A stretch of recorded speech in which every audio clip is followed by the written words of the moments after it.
Thank you. Good evening, everyone, and welcome to our virtual council meeting, and welcome councilors, staff. I'd like to call this meeting to order. At this time, we'll call on our WeeStream to put on the national anthem.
And again, we'd like to thank the McKay Choir.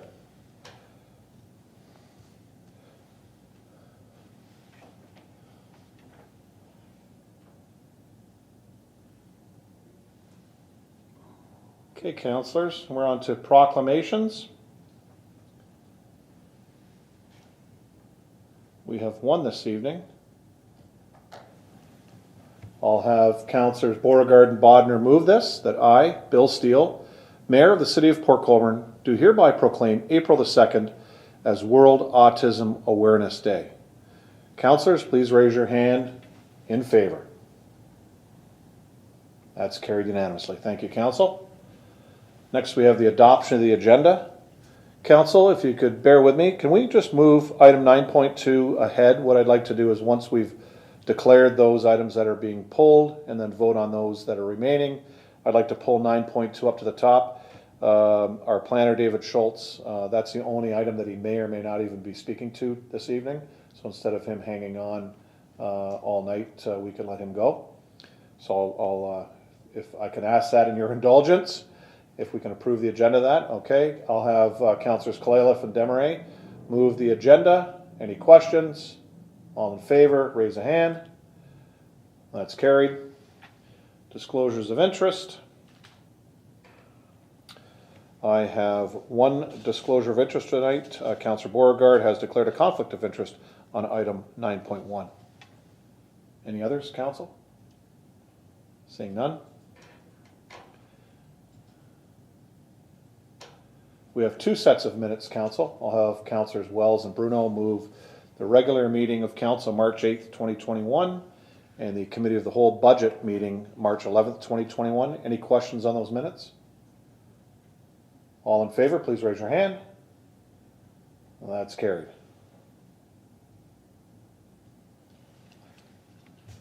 So items pulled for separate discussion this evening is item 7.1, 7.2, 8.1, 8.2, 8.4, 9.1 for the conflict, and 9.2. Any further items? For those items that weren't pulled, I have Councillor Bagu, Councillor Danch to move that. All in favor, please raise your hand. And that's carried. So I'm going to go to item 9.2 for David Schultz.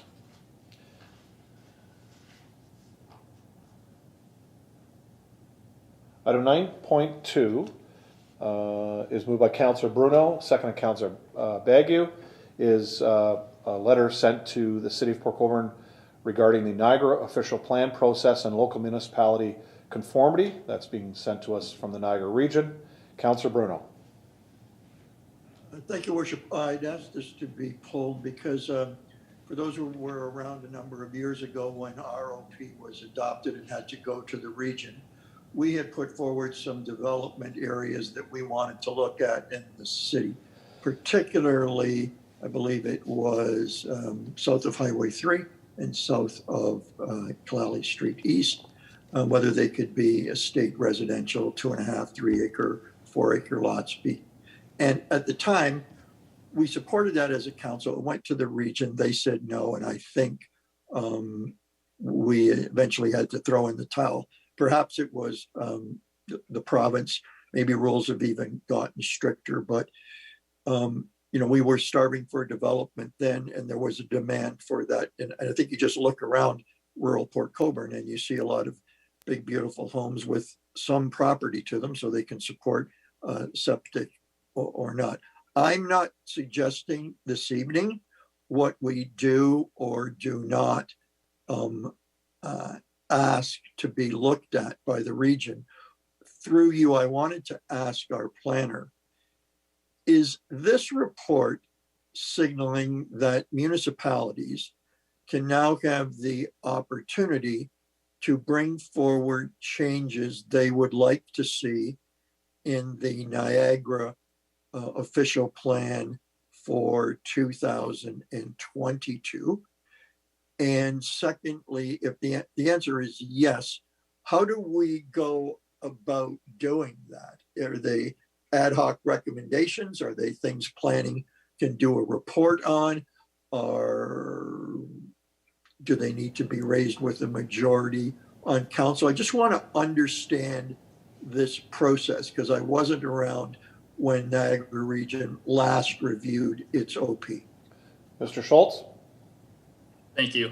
Through you, Mr. Mayor. So to my understanding, this report is essentially kicking off the consultation period for this official plan update. They have been scheduling with local municipalities workshops with councils and mayors around the region for changes that they would like to see in this official plan update. So I think that council could definitely bring forward something that they would like to see brought into this official plan. I'm not sure exactly the way to go about that at this time, but I can look into that further to make sure that input is there. Great, thank you, Mr. Mayor. Thank you, David. That's all I was after, if I was correct in assuming that this was the kickoff. And I don't know if any councilors or the planning department wants to look at changes to its OP, even though it's not our anniversary to do so. But if the region is ahead of ours, it might be worth signaling something that then we wouldn't end up adopting in ours and now be 9 years too late before the region gets to review theirs again. So that's fine, David. And if you get any more information, perhaps you could pass it on. Thank you. Thank you, Councillor. And just to remind Council, if you have any ideas, please send them to Mr. Schultz. He'll keep track of those and make sure that they may. Some things we may give him may or may not be already in today's official plan. But Yep. But if there are changes, add those. And then I'm sure David out of our planning department will keep us in tune with the workshops that'll be coming up with regards to this. So, oh, sorry, David, go ahead. If I may, Mr. Mayor, one more thing through you to Councillor Bruno. The provincial policy is the leading policy document to guide planning in Ontario. So when changes happen on the political spectrum, they make their way down through the tiered system. So this is the second step, I guess you would say, for the region making these updates to match the provincial policy. And then there's a time frame where the city has a chance to meet the regional and provincial policy. So Okay. we can't really be making changes that are different from those, but we can put forward suggestions that are within the purview of the provincial policy. Yeah. Great. Thank you. Thank you, Mr. Mayor. Thank you, Councillor. Any further questions? This is to receive this. All in favor, raise your hand. That's carried. Thank you, David. Thank you.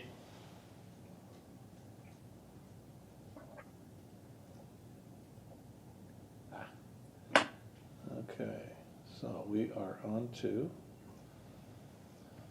Presentations, there are none, council. There are no delegations, so we'll go right into the mayor's report. Very short this evening. So as everybody hopefully knows, that Niagara continues in the red control level, as described in the Keeping Ontario Safe and Open framework. We as a municipality will continue to serve residents by appointment. In-person appointments will be scheduled for essential and time-sensitive services. Where possible, services will be provided through remote means. To access city services, please call our customer service representative team at 905-835-2900. The city is working with local restaurants to have outdoor patios ready for April 1st, a month earlier than normal. And obviously, if the weather like today and this past weekend continues, we'll be glad to see those up even sooner. We emphasize the need for social distancing, hand washing, face coverings where social distancing can't be maintained or where required by the region's face covering bylaw. Vaccinations are now available, and currently individuals 75 years of age or older can register to receive the vaccination by going to the Government of Ontario website to book an appointment or by calling 1-888-999-6488. There are presently mass vaccination sites available across the region, and starting in April, Public Health will be using the gymnasium at the Valley Health and Wellness Center as a smaller local vaccination site. I ask that you please be patient and kind when speaking with staff, and we will let you know when any new information is received with regards to vaccinations. My understanding that the CIO has more information on that. This past Friday, March 19th, the St. Lawrence Seaway Management Corporation opened the Welland Canal for the 2021 season. Our traditional top hat ceremony took on a virtual approach this year as we welcomed Captain Pierre Raymond and Chief Engineer Martin Dansereau of the CSL Tadoussac as the first downbound vessel. You can watch our virtual top hat celebration on our YouTube channel, and hopefully next year we'll be back at Lock 8 with the fire going, hot coffee, pancakes from our fair trade partners, and the community celebrating together once again. And I'll tell you, although it was gorgeous, and you know, it's funny, if we were doing pancakes, it would have rained, because it normally does rain or snow. It was virtual, so and it was gorgeous. Other than the wind was very biting on at 7 a.m. on Friday, and then they finally were able to get the bridge up and the ship in the lock, and we had the top hat tip from the captain to the mayor, and the mayor to the captain, and the horn was going. It was pretty good. Upcoming is the Port Cares Soup Fest, and this year they're doing a drive-by Soup Fest. And if you'd like to see a brief video, we're going to play this for you right now.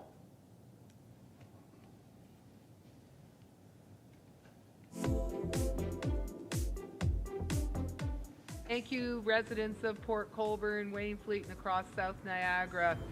We're getting great response to our drive-through Soup Fest, which is March the 30th. Tickets are available for sale through donations at portcares.ca or at our 92 Charlotte Street office. For over 10 years, we've run Soup Fest, but we can't let a pandemic keep a good thing down. So we're doing our Soup Fest COVID safe, and we're here at the Reach Out Center at 61 Nickel Street, Port Colborne. We'll have a drive-through set up on Tuesday, March the 30th for all of our Soup Fest fanatics to come by and pick up a great offering of Italian wedding soup, Cuban cordoza, and we have a vegetarian-friendly minestrone. So something for everyone, and another great community event to help people who need a little bit of a hand up. All proceeds from Soup Fest are going to support your local Reach Out Center. The Reach Out Center provides food security to your neighbors in need, takes a community to take care of a community. So please join in the fun, get your tickets now, drive on through, have your soup, and feel good about helping your neighbors in need. Okay, Port Colborne and surrounding area, let's participate on March 30th for Port Cares Reach Out Center here on Nickel Street, 11:30 to 5. Pick up a great bowl of soup. Thank you.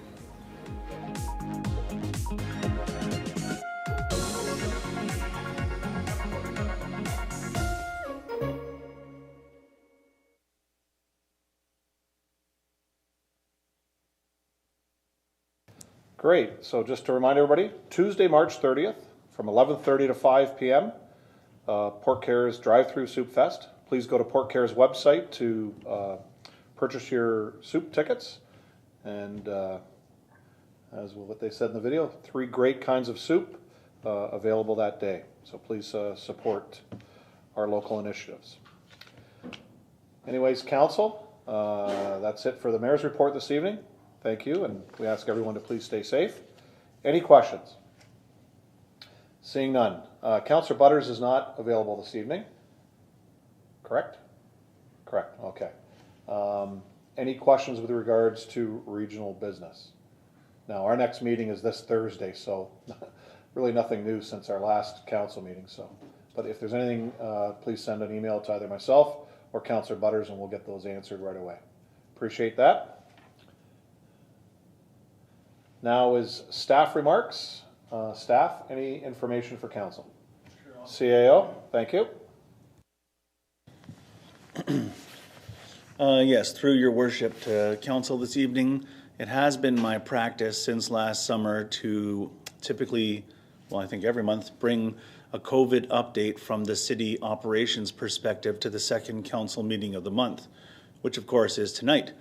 I did not write that report because on the city operations front, there hasn't been very many changes since the second meeting in February. And not to duplicate too much of what the mayor reported, we do remain in the state of red. We do have action plans or recovery plans for the different city departments that will describe how we move from red to orange, if that's our next move, or yellow or green, or hopefully it doesn't happen the other way, from red to gray. And we will enact those. As the mayor mentioned, we do have virtually every city service available right now. In fact, we were just able to bring back online well water testing for residents who have wells and need the water tested. Most of these services are available on an appointment-only basis just because of the alternate work arrangements we have for some staff. Some staff are in City Hall, some staff are working from a different building than normal, some staff are working from their home locations. The biggest story, and the reason I didn't write the report, is most of the work in the last few weeks has been around vaccination. And again, not to duplicate what the mayor reported, but CAOs, we're on the phone or on Zoom, I guess, every so often talking about vaccine. I know the CEMCs and different positions are talking about that. The vaccine rollout is absolutely regional public health responsibility, but we are working actively to provide the facility the mayor mentioned. We've worked with IT and cleaning staff and you know, all kinds of staff to make sure that that facility is ready.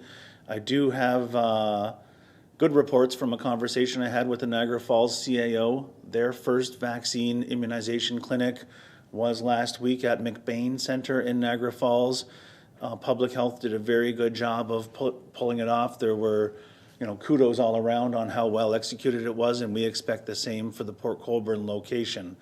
There is, as far as I know, and I don't want to give out too much information. I'm a little bit reluctant because I don't want to give out the wrong information, but there is a vaccination immunization clinic in every municipality except Thorold and St. Catharines will share at Brock University. Those are all run by Regional Public Health. Niagara Health, the hospital system, is going to continue to run one at Seymour Hanna, and eventually, according to provincial reports, there will be vaccines available at pharmacies and family primary care physicians. So we are getting the vaccines out there. The mayor gave some of the information about when and who can be vaccinated in the first round in Port Colborne. That's April 7th. It's seniors 75 years and older turning this year, 75 or older. And there is a website, the mayor mentioned it, covid-19.ontario.ca/book-vaccine. So that is the central booking registry for all of Port Colborne and beyond. However, if somebody is having, and again, this is a public health initiative, but our customer service staff here want to make sure that we get all of the information and assistance we can to our residents.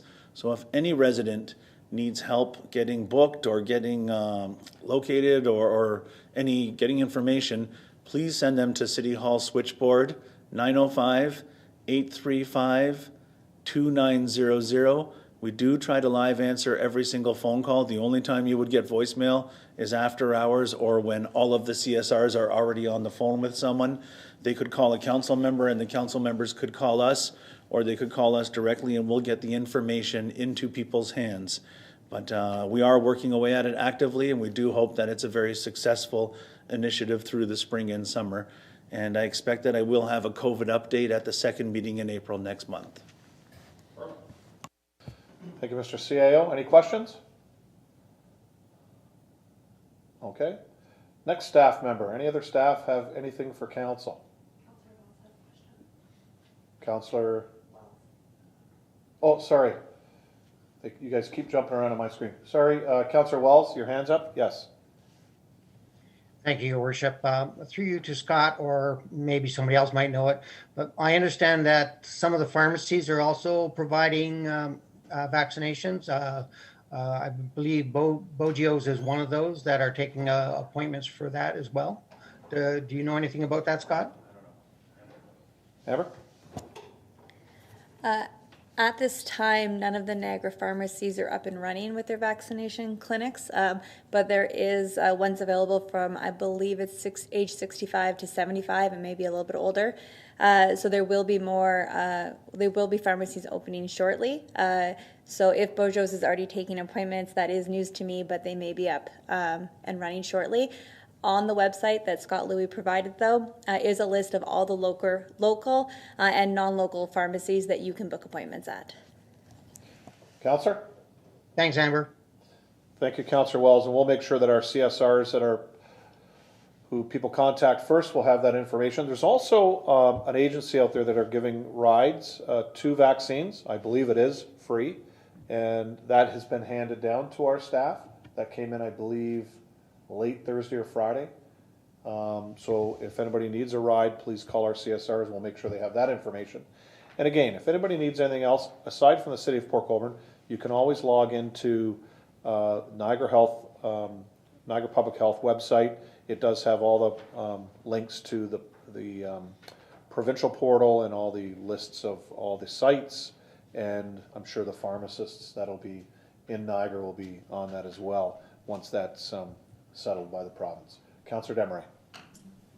Thank you, Mr. Mayor. I'd just like to maybe clear up a little bit around the Bojo's vaccination opportunity. That is, they are taking names at this point.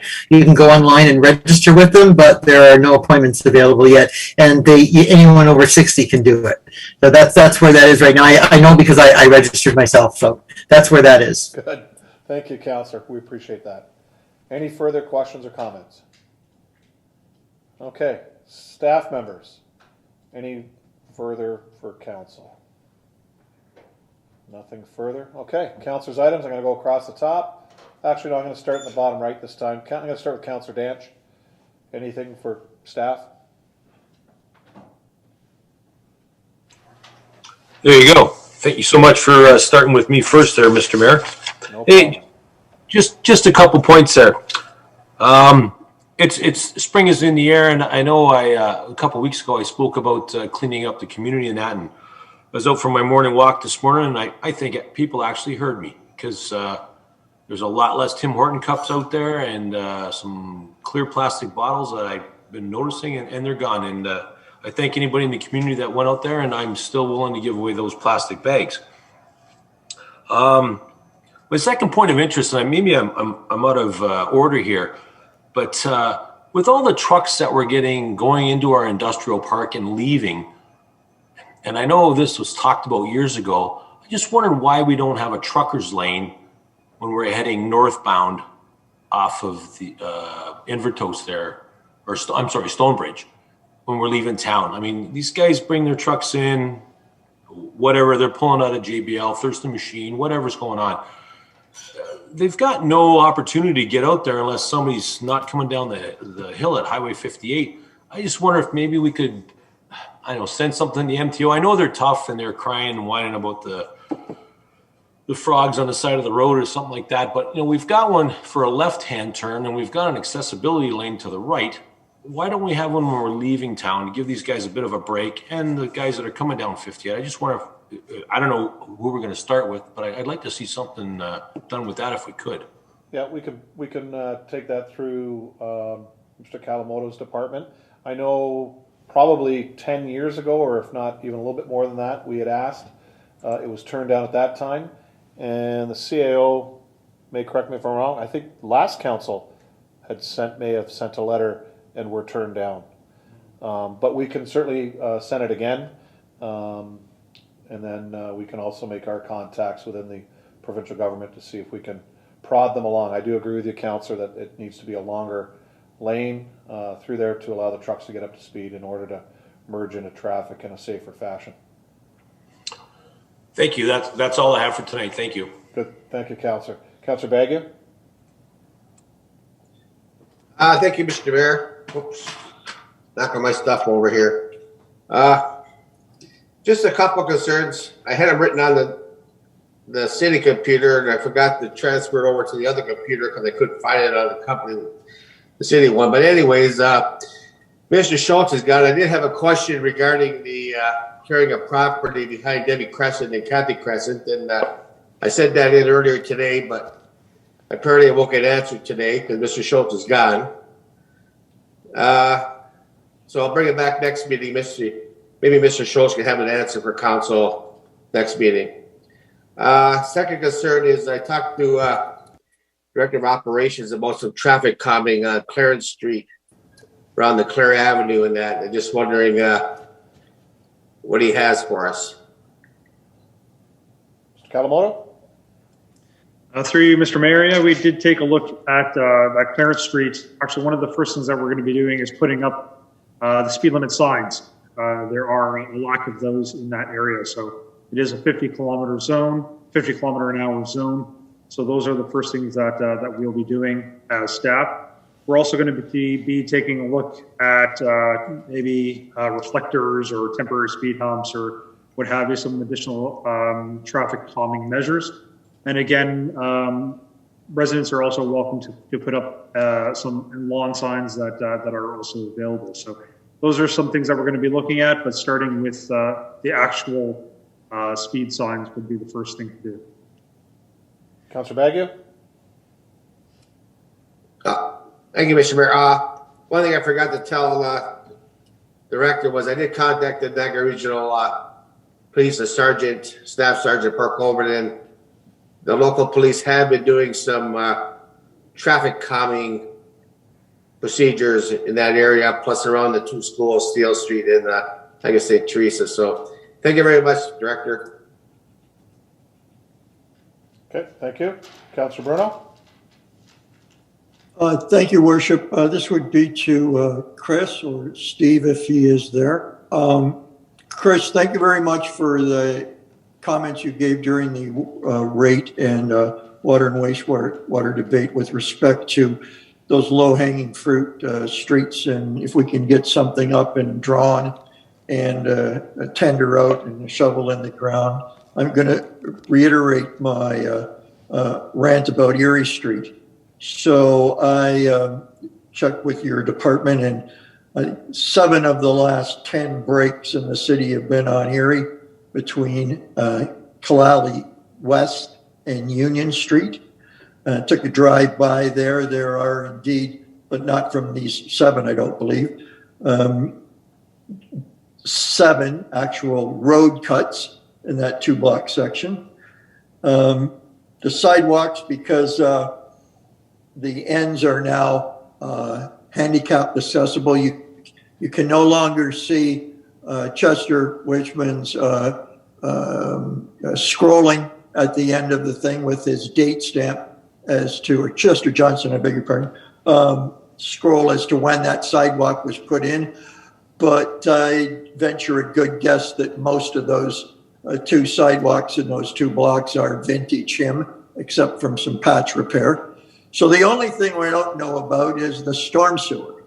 And so because I would like to see us move forward, and given what you said, is there any chance that we can get a camera up those 2 blocks of storms or sanitary sewer, I beg your pardon, see if they need rehabilitating now or if they can be coated, and make this a project that we can get some engineering firm drawn, because at 7 breaks of the last 10, we may be connecting to patch, and I'm worried with this winter coming if we can't get something done on that 2-block section. So could you tell me if that's a possibility that we can have a look at that sanitary in isolation? Because as we've all agreed, that section of street is number 1 on your list and doesn't need INS on water. Director Kawamoto? Through you, Mr. Mayor, to Councillor Bruno, yes, we can absolutely take a look at the CCTV video. There will be done, and that section of Erie would be the first priority on the list for water replacement. However, working at 65% capacity, or 65% of the management in Public Works, with a lack of a manager now and a lack of a supervisor, we'll try to get to it to the best of our ability. Thanks, Chris. I'll stay in touch on that. Appreciate it. Thank you. Thank you, Mr. Mayor. That's it. Councillor Wells?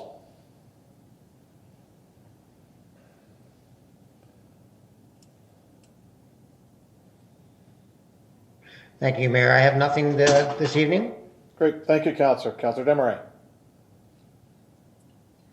Thank you, Mr. Mayor. I just have a little bit further to add to what Frank has to say about the city and how people are picking up. I've had a couple of calls where people are really quite impressed with this spring, the city roads being much cleaner than they normally are at this time of year. So that is a good thing.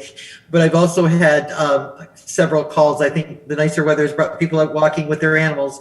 And I've had several calls about animal waste all over the parks and that sort of thing. In particular, the Valley Center, people are really quite upset about it. So possibly we could put a lot of focus on animal behavior in our parks. It's all over the streets as well. And there's not a lot you can do to teach people how to control their animals. Obviously, they don't do a great job of it, but it's out there and we need to make sure that it's removed. Great. Thank you, Councillor. Councillor Clayloff? Through you, Mr. Mayor, to Mr. Kalamudo, and first of all, through you actually to some of your staff, I wanted to send out a thank you regarding HH Knoll Park and the Lighthouse Group. They are entering into a partnership with the city to install some new marine historical signage there. And Mike Audette has volunteered to, he's been assigned or whatever. He's offered his assistance and expertise to the group to work with them to get this signage done. And they were very, very pleased to hear about it. And I think that everyone will be very pleased when they see what they're putting together with the historical pieces from our canal heritage, the marine heritage of the city as we move forward on this. And I just wanted to say thank you for that. Great. Thank you, Councillor. Councillor Bodnar.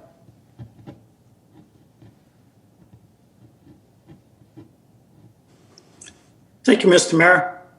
Through you to, I think we'll start with the clerk and see where we go. This is to do with the short-term rentals, the Airbnbs that we experienced last summer, and I was asking about whether licensing would be a way to go. And I know that staff have been working on a few things, and COVID has messed some things up. Can you give us an idea where we're at? I'm starting to get a number of emails on this right now. And can you just kind of fill us in? Or if it would be better to come back with a report next meeting, I'd be okay with that. But time is ticking for this summer. So, Madam Clerk? Yes, so the staff person who is working on this project is not currently at City Hall, but staff do recognize this is an important issue, an ongoing issue with all the short-term rentals, Airbnbs, cottagers, etc. we experience in the summer. Most of them are great tenants, but there are a few that we do need to stay deal with whatever measures we need to figure out. So I am working with the Director of Community and Enforcement Services, and we will provide an update at the next meeting where this project stands and if there's what we can do in the meantime until this full study does take place. Councillor Bodnar? Thank you. Can I throw a few suggestions in to consider for your report? Madam Clerk? Because, of course you can. Okay, thank you. Because if this is going to involve doing bylaws, we may be late in the season getting to this if we do it at all this summer, and licensing would probably be that same time frame, I would imagine. I was wondering whether we can't be proactive on this until we get something set in stone. And some of the things I've been thinking about is we will know where most of these B&Bs are, and we'll certainly know from the neighbors. Harry and I will, we'll start our list that we have going already, and so we'll have an address for them. I wondered whether we would consider, and actually I would like this to be considered, sending out things like the fire regulations and the fact that there's fines, sending noise regulations to the owners of these Airbnbs. And because a lot of them are happening on fire lanes, I'd like to know about the no parking on fire lanes. I believe the ex-fire chief has a very good handle on that, and because you're working with him now, I'd like to see what is involved in that. And then I'd also like something made up for Harry and I to actually send to the neighbors, and that would include what to do when there's when you have a noise complaint, hours of bylaw. Do they call the police after hours? And what about if the fire lanes are blocked with no parking? Who do they call for something like that? Because it is almost impossible to get a fire truck or an ambulance down on those narrow fire lanes when when a big crowd might be parked along the side. So I'd just like you to consider bringing those forward. And if you could rough them out with your report, that'd be great. But it's going to be very shortly if the regulations allow, and that might buy us some time if the Airbnbs are still regulated by the COVID mess we're in. But if you could consider those, that would be great. Thank you, Councillor. Anything further? Yes, thank you. I wondered whether we've given any consideration about the beaches for whatever the March-April break is going to happen. I'm sorry, I don't know what that date is, but if we happen to have a week of weather like we've had the past few days, I would think our bylaw people need to be on call or actually at the beaches looking to see what's going on. At least Centennial, you could block off Nickel Beach, I guess, but at Centennial Cedar Bay, and people not knowing from out of town the restrictions we've put on, I'd like us to have a plan for that. Mr. Cartwright? Yeah, through your worship, Councillor Bodnar, I can tell you that we do have staff on during the course of the weekends. I'll make it known quite clearly that they have to take a good look at that every weekend. Okay, I'm thinking during the week too. If we get a good spell of hot weather during that April break, I think it's been pushed to now. Just to be nice to not react later than sooner. Thank you. Thank you, Councillor. Mr. Cartwright? Yeah, your worship, Councillor Bodnar and all of council, I can tell you that bylaws as well as operations staff have been busily planning, identifying the parking areas that need attention prior to the May 1st deadline. We had a conversation as recent as late today. We've identified the number of signs, the type of signage. You'll see a report coming to council. We hope at the next council meeting. The plan is it will be before your next council meeting, looking for some direction with regards to identifying the time of year when no parking is made available in those particular areas. Right now, the plan currently looks as though we're going to be posting large areas of roadways year round, and with clearing of some of those areas only for certain times of the year, as well as tow-away zones. So that work is well underway, but I will also tell you that with that comes a significant number of signs. We're looking at well in excess of 500 signs to deal with the road ends, the road allowances, and things of that nature. And if I could, Your Worship, just add to the councillor's concern with regards to the fire lanes, because I believe he was either a member of council or the mayor at the time. When we did the fire lanes, it was made very clear by the residents they did not want no parking signs posted on the fire lanes, as they felt they were eyesores. For us to be able to enforce no parking and or tow away, we have to post signs. So that's something to consider into the future. So we'll certainly do our best to deal with if there is an influx during the course of the Easter weekend or beyond. We'll certainly do our best because we do have staff available. And if it becomes an issue, please contact the bylaw department and we'll deal with it right away. Thank you. Thank you, Mr. Cartwright. Councillor Bodner? Can I just ask, through you, Mr. Mayor, to Tom, can you give us again the regulations? And that could be for the next meeting where the B&B report will come forward on what it would take on those fire lanes and to put signs up, how many, how close, everything like that. Because at that time, we weren't really dealing with the short-term rental issue, and it may have changed some people's minds about how people park on the fire lanes. So if you could just include that for us, then Harry and I can give it out to the people on the fire lanes and they can make a decision again. Thank you, Councillor. Mr. Cartwright? Yes, through your worship, certainly we can do that. Remember, Council, that we have to do both sides of the road if we're going to do it. That adds to it, and I believe I stand to be corrected on this, but I believe you have to have a sign. It's no less than 90 meters, I believe, but I stand to be corrected on that. But I will certainly provide that to you at the next council meeting. As far as the numbers of signs, we can do the best we can, do a calculation with the assistance of our bylaw staff.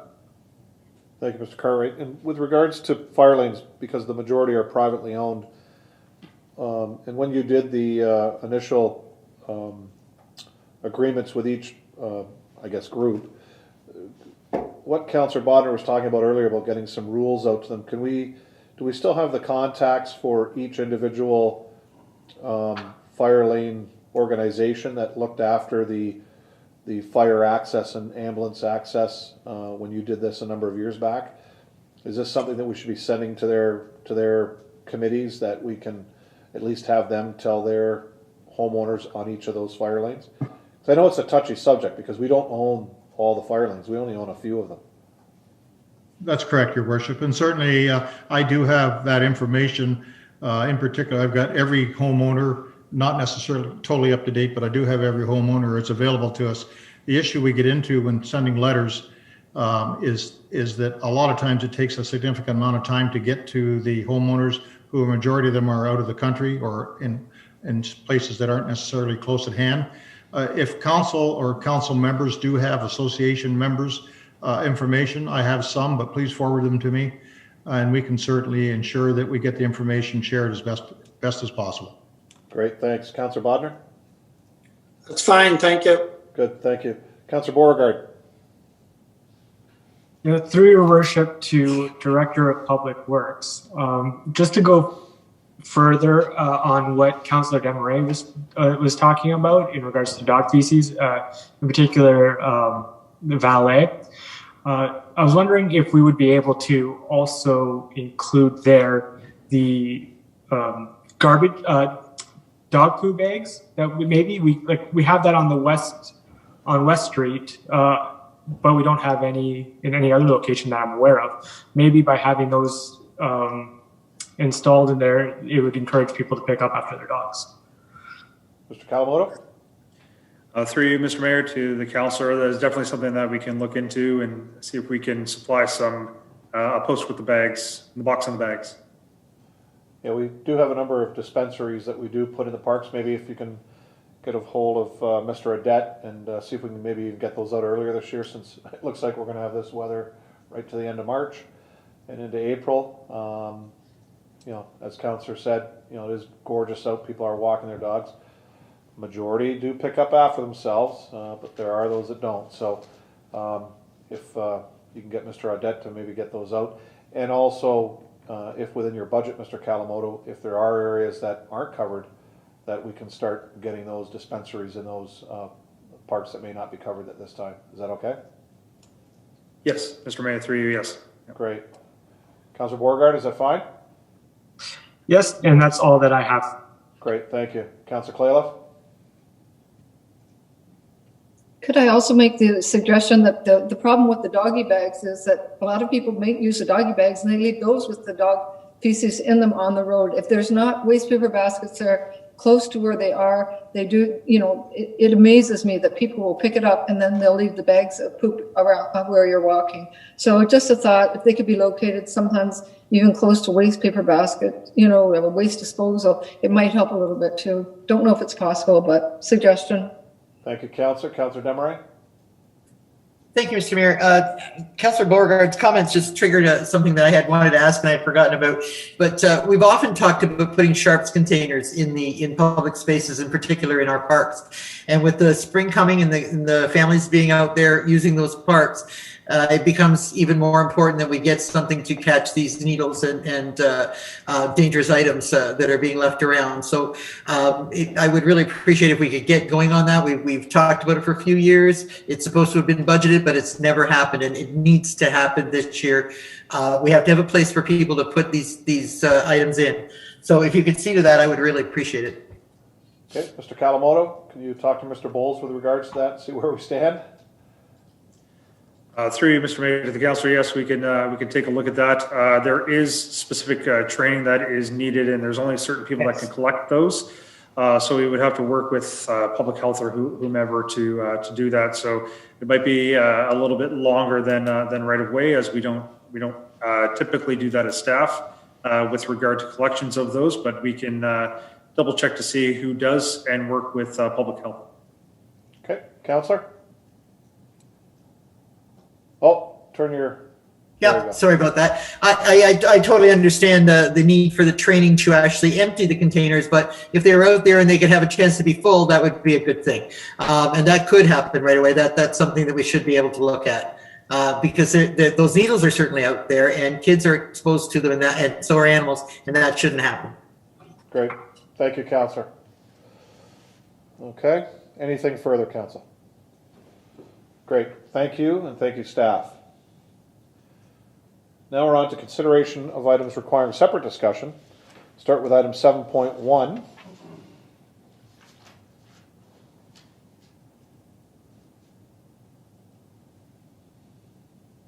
I'll have Councillor Wells and Councillor Clayliff move this, that Corporate Services Department Report 2021-80 be received and that 2021 rate budgets as recommended in this report be approved. Councillor Wells. Thank you, Your Worship. Through you to Director Bowles, there is one of the schedules in the budget there. I believe it's Schedule C or Appendix C, and it refers to the stormwater sewers. And it's a comparison. It's a little different than the other appendices because it compares to a forecast rather than to a budget. At least the numbers on that appendix do. Is there any way that should be changed to be consistent with the other appendixes, or should that? Can you explain why you wanted it to do with a forecast? Mr. Bowles? Through the mayor to council, the councillor pointed that out about 2 weeks ago, and he was very right to do it. And It did slip my mind to correct that. I'd be happy to, if the report is approved, to update the year-over-year change in Appendix C to match what is on page 7 of the report. It doesn't change the budget. It doesn't change the figures. It changes the year-over-year or budget over actual comparison. That I think when the councillors pointed out, there's about $1,000 difference in total, but it does read incorrectly on the year-over-year change calculation. No change to the budget, doesn't impact the budget at all. It does read oddly if you're doing the full calculation yourself. So I can replace Appendix C for council. I do apologize to council for picking up the wrong Excel math on that. Thank you. Councillor Wells? No, that's fine. I just wanted to make sure it was consistent so that it wouldn't raise any questions further on down in the throughout the year as we grow. And Director Bowles is correct. Fortunately, the numbers all work out to be the same, the 10% and everything else, so it works out good. Thank you. Thank you, Councillor. And we'll make sure that Mr. Bowles gets that to us as soon as possible. Councillor Demery, is your hand still up from before, or do you have a question? No, I'm sorry, I didn't put it back down. It is now. Thank you. Any further questions? Seeing none, all in favor, please raise your hand. Opposed? Well, that's carried.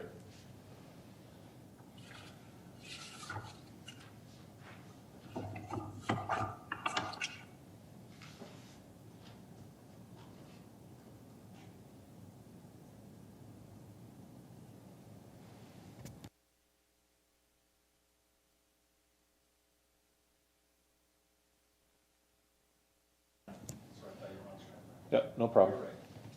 Item 7.2. Pull it up. I have Councillors Wells and Councillor Wells and Councillor Bagu to move this, that the Corporate Services Department Report 2021-84 be received, and that the 2021 water, wastewater, and storm sewer rates, as set out in page 5 and 8 of Report 2021-84, be approved. I'll start with Councillor Wells. Thank you, Your Worship.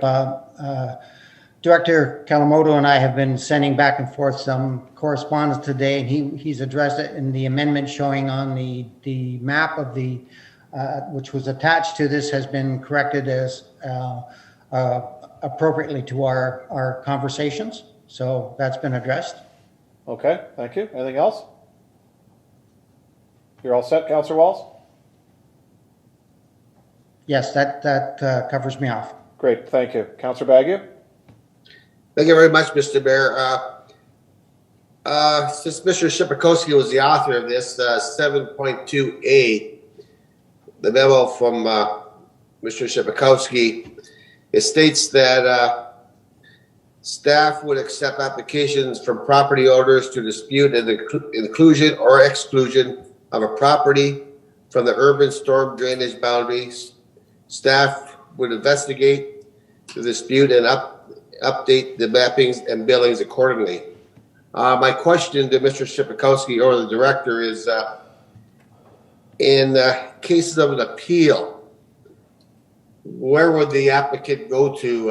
It says somebody on staff will make the decision, but if the homeowner disputes the decision by staff, what happens then? Director Kalamoto? Through you, Mr. Mayor, to the councillor, similar to what the conservation authorities do, if there is a line where that it may or may not be included in the property included within that line, staff would then have to go out and take a detailed survey of the property to understand where the water falls, and then we would definitely be talking to that said property owner who requested the review. So that we would show them exactly where the water would be falling. So I would hope that there would not be any dispute on the science of such things. But if there is, then there is a possibility to bring it up the chain, possibly all the way to council. Councillor Bagu? Thank you very much, Mr. Mayor. That's all. Great, thank you, Councillor. Councillor Bruno. Thank you, Worship. I tried to get a hold of Mr. Shapowski today, but I was unable to. With respect to this report, Council will recall that during the rate budget debate, I had indicated that we should be doing laid over mapping, and that would be to the extent of the urban service area as per the official plan.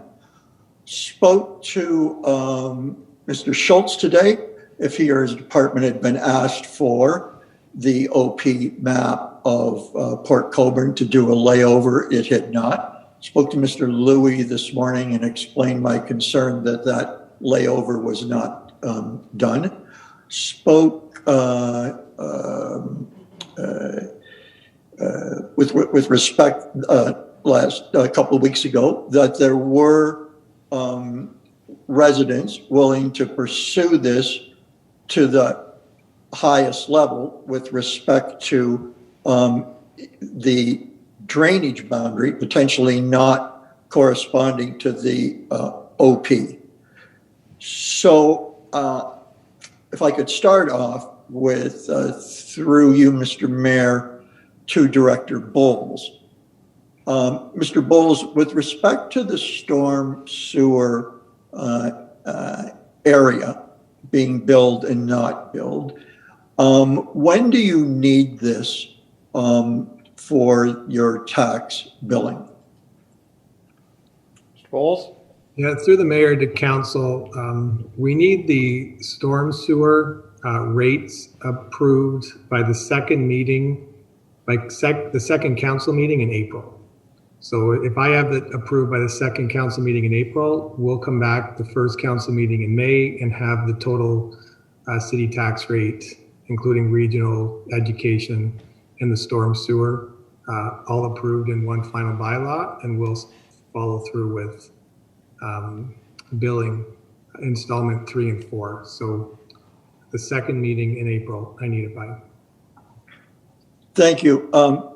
Mr. Mayor, further to that, when talking to Mr. Schultz today, I explained the need that the urban service area in the OP is the Bible of the city. It is the highest echelon next to the province as to what the city is going to do. I think with all due respect, I think that was a pretty clear request 2 weeks ago. It is not imperative, it sounds now, to be passed tonight. I would like to see that overlay. Might not change anything, might change things elsewhere. My cursory review of it is particularly in Ward 4. There are areas that if you use the urban, if you use the OP as the layover, which, as an aside, in asking Mr. Schultz, you cannot get a storm sewer in the non-urban service area of Port Colborne, even if you wanted to, without a major review of the city. The city's plan says this is where storm sewers and servicing are going. This is where it isn't going. And so I think we can do better in 2 weeks if we just took the time to lay one drawing over it. Because, so back to the Ward 4 area, I was surprised at just a cursory look at it, that there are folks in Ward 4 that are going to be billed the $110 fee that are not in the urban service area, and they should pay according to a drain appropriation if they're in the drainage area. And I think because there is going to be monies collected that don't conform to the OP, if you don't do that one final last litmus test, that this will be challenged. And I think the unintended consequences are going to be more than just, it's going to be about reversing things. It's going to be about refunds. And if we do not need this for another month, I would like to ask for a referral of that back to staff for that layover of mapping. And I think that can be done in a couple of days. In short order, we could be back to this in 2 weeks, satisfying all the residents in those outlying or on the line, inside the line, what they should be, rather than go through a protracted fight and petitioning to get this right. I think that with the OP being the gospel on what's urban and what's rural, there can be, I wouldn't say no, but the chances of, in talking to Mr. Schultz, the chances of disputing using the OP as the metric would be very difficult. And whether it is or isn't, Counselor, it should be about what's right. So I would like that referral. Thank you. Counselor, I mean, you've discussed this long enough. Normally I would tell you can't defer it because you've spoken on it too long. But That's fine. I'll allow some leeway this evening. But in order just to, as far as the amended and additional maps that were supplied to council, in looking at these, I'm not, can you at least give staff a direction with regards to what areas that you believe are not being picked up by the amendments that were put on here by Mr. Szapowski? Thank you, Mr. Mayor. I wouldn't know all the areas that were, but simply putting the official plan urban service mapping boundary over the current drawing that's presented in the report would see if there were any discrepancies. And that's really all I'm asking for as a double check. Through Mr. Kalamoto, is that, Mr. Bowles, is that fine, gentlemen? Through you, Mr. Mayor, yes, we can double check the urban boundary with regard to the OP. My apologies, I haven't gone through the OP in detail. However, we are talking not about the urban boundary with regard to the fee. It's actually the urban stormwater boundary. So it is a boundary within that boundary. But we can, and I'm not sure if that is discussed within the OP. My apologies. Still fairly new. I'm going to play the new guy card. But whatever urban boundary or urban stormwater boundary that is within the OP, we can definitely double check with the overlay. That would be great. Mr. Bowles? Yeah, through the mayor to council, we're happy to do that and to work with the director of public works. And just for clarity for council, well, the storm sewer can be delayed. The water, wastewater, staff would recommend that if council saw fit to still move forward in setting those rates so we can make them effective for April 1st. Okay, Mr. Bowles. So, Councilor Bruno, I assume you want to separate this and refer the stormwater levy to next meeting, and then we can move this separately. Is that correct? That's correct, sir. Be happy to do with the others tonight. Okay, thank you, Councilor. I'll have Councilor Bruno move that. I'll have Councilor Wells second that. There are no questions, so it will come back to the next meeting, and we are separating this, council, so you know we are only pulling the stormwater levy out of this for till next meeting. Okay, all those in favor, please raise your hand. That's carried. So the balance of the rates that Director Bowles spoke about. Any questions to that? That's been duly moved and seconded. All in favor, please raise your hand. And that's carried. Thank you, council. Thank you, staff. So 8.1.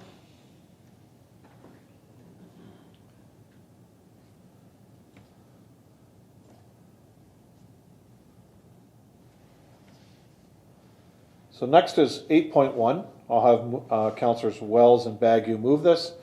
That Chief Administrative Office Report 2021-96, subject 2020-2023 Strategic Plan, be received for information, and that Council endorse the draft strategic plan attached as Appendix A. We have Mr. Gary Long, and he'll provide a PowerPoint presentation before we take questions and vote on this. Mr. Long?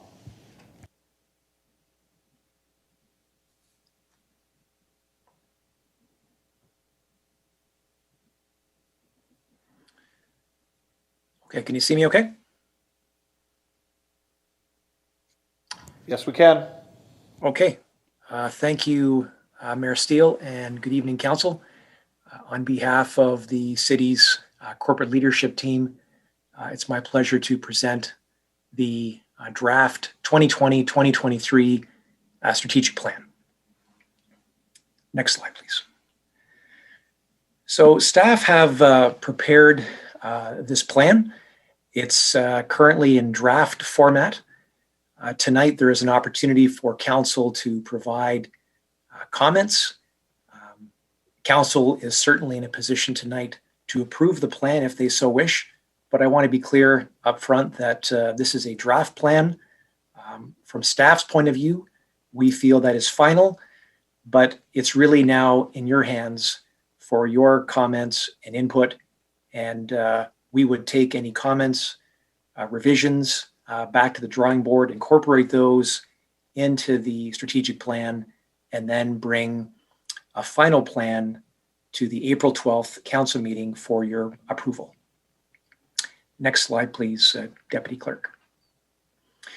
So I'd like to have this presentation answer a number of questions just to kind of do things a bit differently. So why does Port Colborne need a strategic plan? So there's a few things that come to mind. The city is experiencing a lot of residential growth, commercial and industrial development. We believe that trend will continue. This is a positive change. But as a city, are we ready for this change? How do we manage this change? And certainly a plan will help us do that. Like any public sector organization, we are experiencing all kinds of issues and challenges on a regular basis. And we can see firsthand the impact that COVID has on how we deliver services, how we operate meetings, and so on and so forth. Certainly in my role as manager of strategic initiatives, I'm seeing the city being presented with tremendous opportunities on a weekly basis. So we want to make sure that we have a strategic plan that's going to help us capitalize on those opportunities. We also want to make sure that we're in a position to respond to emerging trends and best practices. It's important to have a plan so that we can shift our focus from day-to-day sort of operations and thinking, which is important as well, but moving beyond keeping the lights on and keeping the trains running on time, we really need to be focused on the future and being future ready. A strategic plan will give us a shared vision for council, for staff, for our community, a shared vision, a shared agenda to really move our city forward. Having a set of priorities is going to give council, staff, and our community strategic focus to move our city forward. A strat plan will also ensure that we have a consistent, coordinated, and integrated approach to service delivery.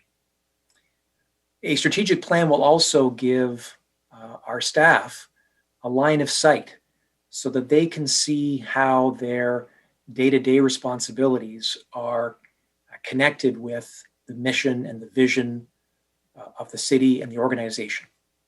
It's also important with the plan that there is organizational alignment between council priorities and what staff are focused on a day-to-day basis.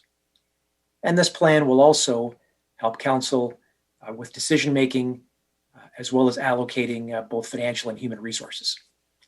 Next slide, please.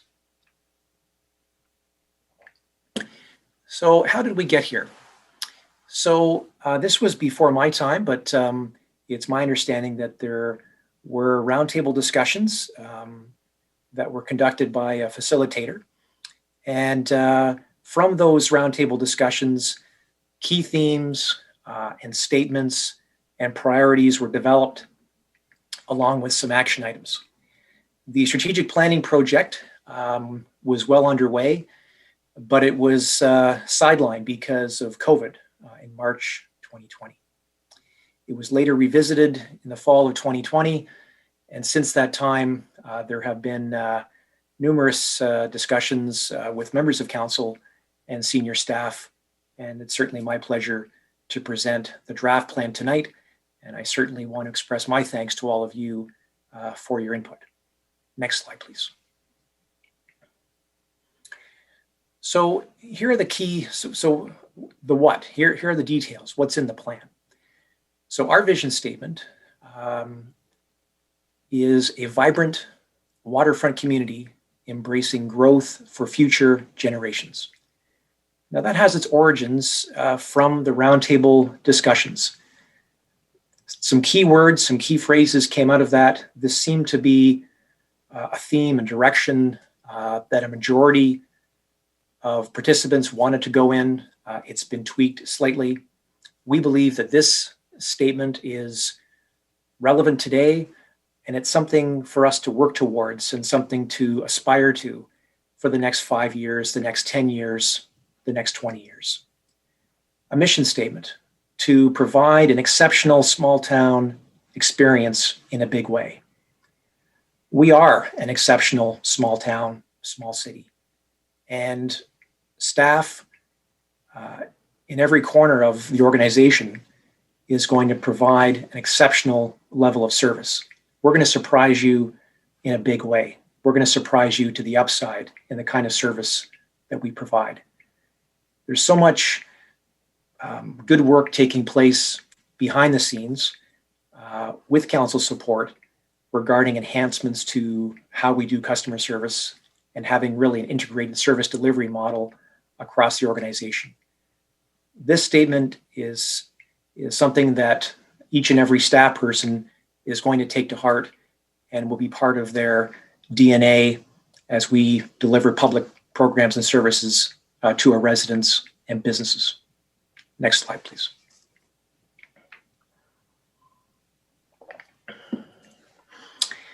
So here's a set of corporate values that the city's corporate leadership team have come up with.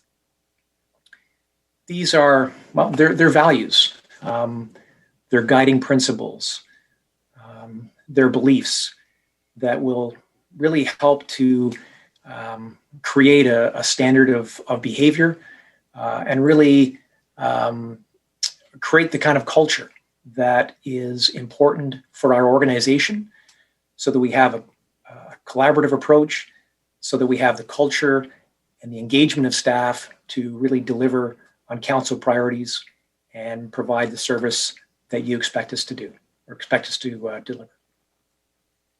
Next slide, please. So we wanted to include an additional sort of lens, if you will, regarding the pillars of sustainability as defined by the United Nations. There was a lot of input during the roundtable discussions in 2019 and 2020 that sort of questioned what our city is doing regarding environmental protection and environmental stewardship. What are we doing in terms of socio-economic impact for our residents and businesses? So we feel it's a decision-making framework. It's another policy-making framework for council and staff to be mindful of and to use these pillars as sort of a lens through which to create good public policy and to provide good government for our community. Next slide, please, Deputy Clerk. So there are 6 strategic pillars. I believe that coming out of the roundtable discussions, there was the makings of about 5. The leadership team have expanded that to 6 to try and capture sort of key themes that came out of the roundtable discussions. We've split the 6 into 3 community pillars and 3 corporate pillars.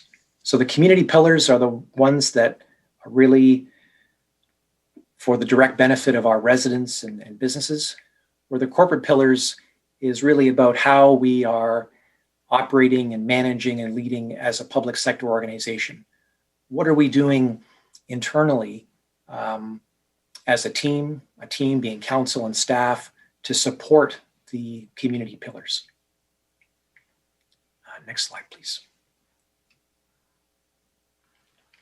The strategic plan, which is attached to my staff report, you'll see that the draft plan includes goals under each pillar. And then under each pillar, there's also a number of action items. Those action items came from the roundtable discussions, but they've also been expanded upon just based on other projects and initiatives that are either underway or that are planned for the next, I would say, 18 to 24 months. There's also an implementation plan attached to the strategic plan, which is an important component of the plan. The implementation plan will include a lot of detail to really help staff, and that implementation plan can also be used as a progress report so that we can update council on a quarterly basis as to the progress we're making. That implementation plan will outline responsibilities, timelines for completion, how the particular initiative or project is being funded, and any measurables that we can account for as well. Next slide, please. So who is the target audience? So this plan is for council and staff. This plan is for residents and businesses. The city, whether it be council, staff, have daily interactions with residents, businesses, as well as key stakeholders, whether it be sports groups, port cares, service clubs, volunteer groups, and so on. They're interested in the future of our city as well. Visitors and tourists also want to know what we stand for, what we're all about, and what is our sort of long-range vision for our city. The strategic plan will also be of great interest to other levels of government. Once the document is approved, we will provide a copy to the region. We will provide a copy to MPs, MPPs, cabinet ministers. When we are seeking funding from other levels of government, we can point to our strategic plan to say that how our request aligns with our strategic plan, which is the priorities of council and the community. And then finally, I believe that potentially new residents and investors looking at our community are really interested in what we're all about. What do we stand for? What's important to us? What is our vision? What is our mission? What are the action items and the strategic pillars that are going to guide council in our city over the next several years? Next slide, please. So who is taking responsibility for implementation? So the CAO and the manager of strategic initiatives are assuming sort of leadership and management responsibility for implementing the strategic plan. But we're also counting on the members of the city's corporate leadership team, as well as our mid-level management team, to ensure that staff are following the strategic plan and really using it as a playbook moving forward. Ultimately, the implementation will really be a document, it will be a process that all of us in all divisions and all departments will be involved with. So it's important that as city staff, regardless of our division or department and regardless of our position, is really following the strategic plan, is thinking about the strategic plan.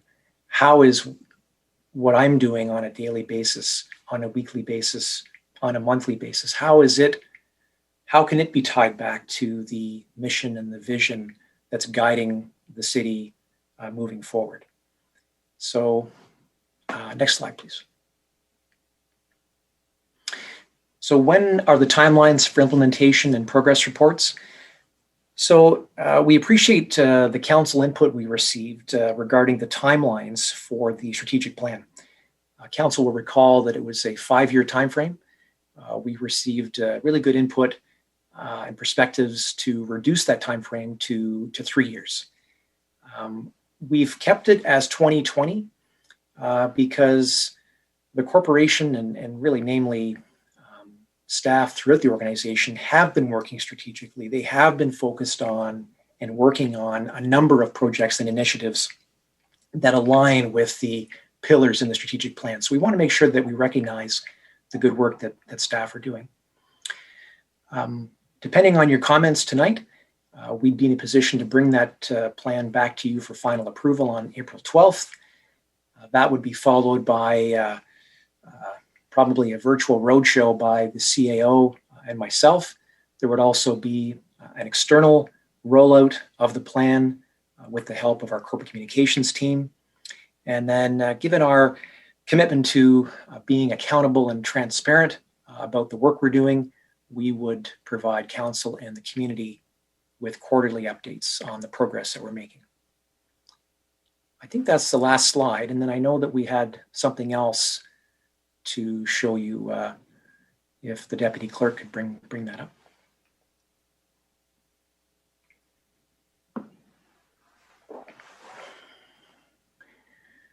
So here is a postcard that our corporate communications team and a graphic designer have put together. So the strategic plan, if you include the implementation plan, might be 20 pages or 22 pages. And it's a good document, but I think for the purposes of communicating with residents and other interested parties, we need something kind of glitzy and punchy and concise that highlights our vision and mission statement. So here's the front of the postcard, beautiful picture of our city, our vision and mission statement. And then if you go to the other side of the postcard, we'll just scroll down. It highlights our community pillars, our corporate pillars in some detail, but it's just something a bit smaller. It's a marketing piece, something glossy. And so once the strategic plan is approved, we would go to print with these and make these available to the community as well as members of council as well. That's my presentation, Mayor Steele. Thank you very much. Thank you, Mr. Long. Appreciate that. And I'll go to questions. I do have a list. I'll start with this list first, and then I'll go to others. Councillor Wells. Thank you, Your Worship. Just a general comment. I think that this strategic plan is for the best interest of our residents and area. And from my involvement with it since 2019, I have not seen a lot of public input on it. I know we haven't been able to share it with them, but I think we need to have more public input on this. Have them take a look at the draft, give us some feedback on what they think the draft is and what they think could be used in the draft to improve it. So from my perspective, I would like a little bit more time to make this represent what our community is, our residents, our citizens are looking for. Okay. All right. Councillor Baggett. Thank you, Mr. Mayor. I had two comments. The first one was Councillor Wells's. He said exactly what I was thinking also about the residents having some sort of input, since they are the target audience, one of them. My other question to Mr. Long is on your pillars of sustainability, states that the environment pillar captures green factors such as energy, pollution, and emissions. I did send a question into you earlier today requesting some examples of that, and I'm hoping climate change, those two words are also included in this along with that, but can you give me some examples of that, please? Mr. Long? Through you, Mayor Steele, to the councillor. I guess first off, I would I appreciate the comments from the councillor as well as Councillor Wells with respect to public engagement. I guess just a couple of comments on that. In speaking with the CAO, it's my understanding that there was an opportunity for public comments back in 2019. There wasn't a lot of uptake at that time, but there was an invitation to the public. Not to say that if there is council direction, we can certainly go out to the public. I think regarding public engagement, it's also important to note that that this city, this council has been busy the last several years engaging the public. There's a Parks and Recreation Master Plan. There's an Arts and Culture Plan. There's an Economic Development Strategy and Action Plan. The consultants working on the Tourism Strategy and Action Plan, I think, have had 20 or 25 interviews with key stakeholders. So there has been engagement with our residents and with our key stakeholders on what's important to them, whether it's economic development, parks and recreation, arts and culture, and so on. And I think the other point that I would make regarding engagement is that the city has been without a strategic plan for a few years, and the CAO and the leadership team are certainly anxious to have a plan in place with council approval. The sooner that's in place, the better. We see this as being a corporate strategic plan to kind of get us underway.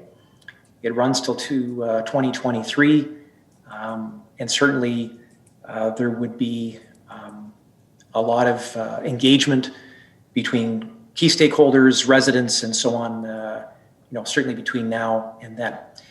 With respect to the question around the pillars of sustainability and the environmental part, I appreciate the councillor's question ahead of time.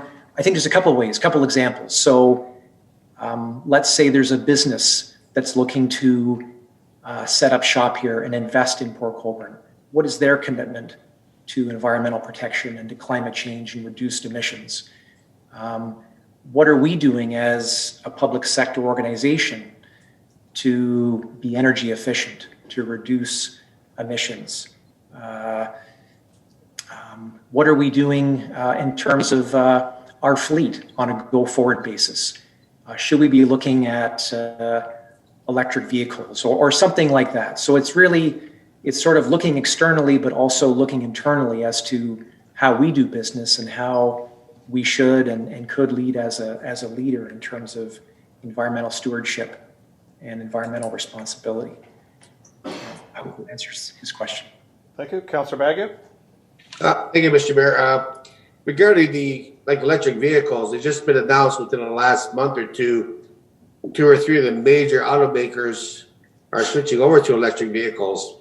That's well after 2019, we initially did this. And as for the public input in 2019, they were in the beginning. I remember I was in the beginning. There was quite a lot of writings on the wall with papers. Every paper was covered.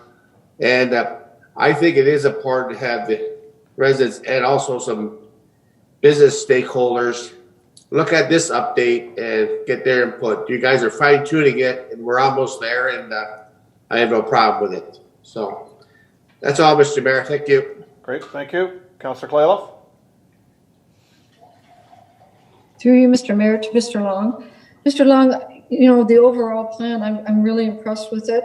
I guess my concern is when I look at the appendices, the goals and the implementation plan, and I'm looking at the fact that HOPA has shown in here as well as an MOU as being part of the implementation plan.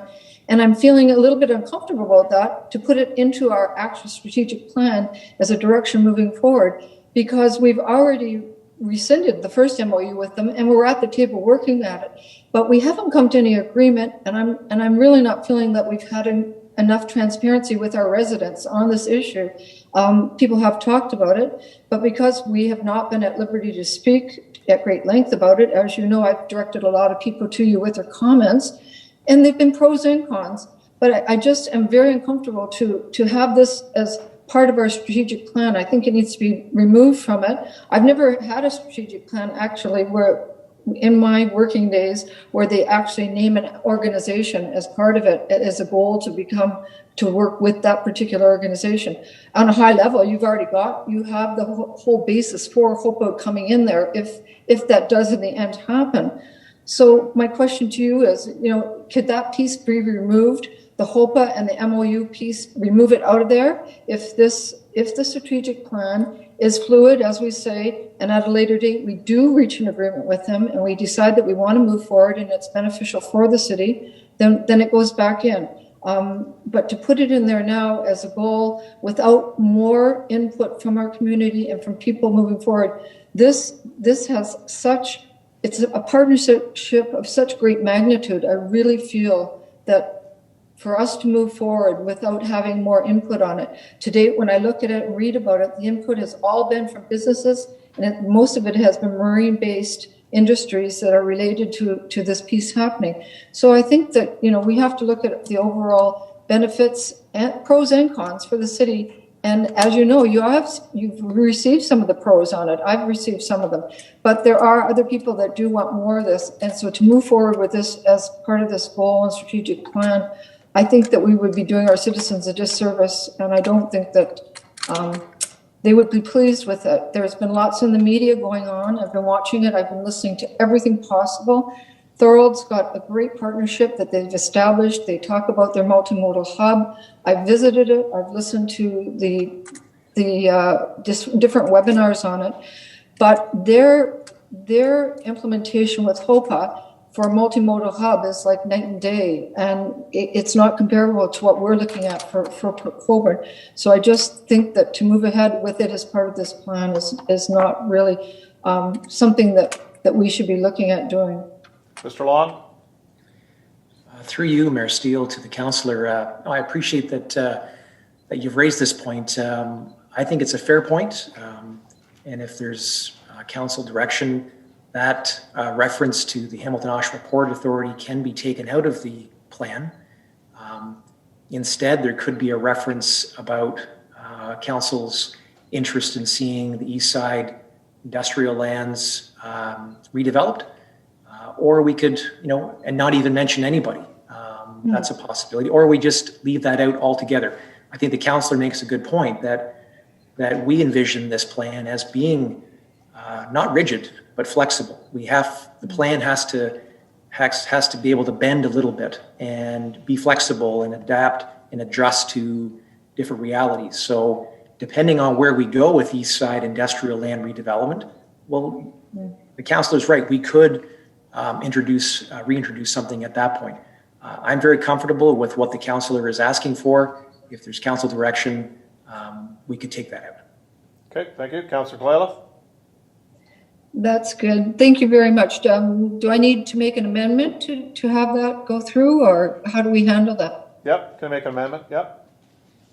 So could I make an amendment to what's being proposed? I do like what's been put forward, but the amendment would be that we remove all reference to the MOU and HOPA and the high level verbiage that is being used. Actually, the verbiage is already there. Mr. Long, you've done an excellent job putting it together. And I think it would, at a later date, if we were successful in coming to some kind of agreement, it could be changed at that point.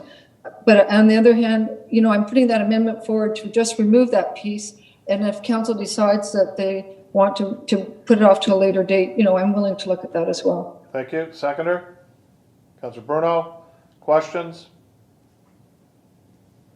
Councillor Desmarais? Thank you, Mr. Mayor. I don't have an objection to taking out some of the specific language. I do have an objection to totally removing the idea. I think you have to leave some framework in there so that if this does come to fruition, it can be put back into the strategic plan, and then we're not hearing someone argue, well, it's not the strategic plan, so therefore we can't go forward. Let's leave the framework in there, because there are those of us who are very much in support of this. I think we have a very split council here. So if we can leave some framework in there to allow it to fit, that would be fine, but pull out the specifics. That I would be in agreement with that. Okay, Madam Clerk, I'll let you put that forward. Through the chair, I believe what you're looking for is suggestions of investigation, not implementation. Is that correct? Councillor Desmarais? Yes, that would fit. Mr. Long, you can reword that to put it in that context? Yes. Councillor Claylough? I would still like the amendment to be that all reference to the MOU and HOPA is removed, and that we move forward. Like I said, I think the framework's already there. I think that Mr. Long's done an excellent job, and it doesn't have to be specific to HOPA, as he said. Well, that's not what we were asking, Councillor. Oh, Councillor Desmarais was just making sure that the concept of that area being still included, like you were talking about, the framework. Yep, Mr. CAO? Yes, I believe so, yes. I'm just saying what is already there is fine. I just don't want the particulars related to HOPA and an MOU. I want that removed. Yep. So through your worship to council, I see that the bullet, the middle of page 7, partner with Hamilton Oshawa Port Authority on an MOU and plan for redevelopment of the east side industrial lands. I think a compromise could just be cutting off that sentence and saying plan for redevelopment of east side industrial lands. And you could even put some wording in there about seeking partnerships, but not naming agencies. I'm not sure if there's other references to HOPA, but we can make sure that the document is cleaned of them. Yep. Thank you. Councillor Desmarais? Yes, that absolutely fits what I was looking for. Yeah. Thank you. Councillor Bruno? I like Mr. Long's first initial reaction, which would be to say to investigate redevelopment of east side industrial lands, which is exact wording that Mr. Long used. Yep. Because at the end of the day, that may involve a partnership or not a partnership. So I think if you say that, if you say investigate redevelopment of east side industrial lands, it could be either or. Definitely. And I think that's in spirit with what we want. Okay. Mr. Long, you're fine with that? Great, thank you. Further questions? All those in favor? Opposed? That's carried. Back to the motion as amended. I have Councillor Claylough, are you done?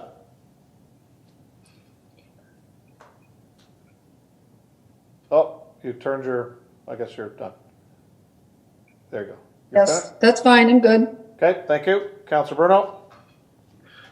Thank you, Worship. One of the things I wanted to ask Mr. Long is, as important as this is, and to Councillor Wells' point about the 2 week for public input, one of the things I'd like to throw into this mix is, if we want to get, the mission statement, the strap line, the photos in there, get people excited about it, I would respectfully say that this is a strategic list right now, until it has some measurables or some dates on it. I mean, I look at that and it looks like it'd be a great thing to adopt. But if you can't put any ballpark dates, because you have the grid later on in here, and I would just appreciate some ballpark. I remember our last strategic plan I was on was 210. They had some framework and some dates, because what that does is when a member of the public or somebody that's handed this document, they want to see that there's an intent for action. They do not want to just see a list.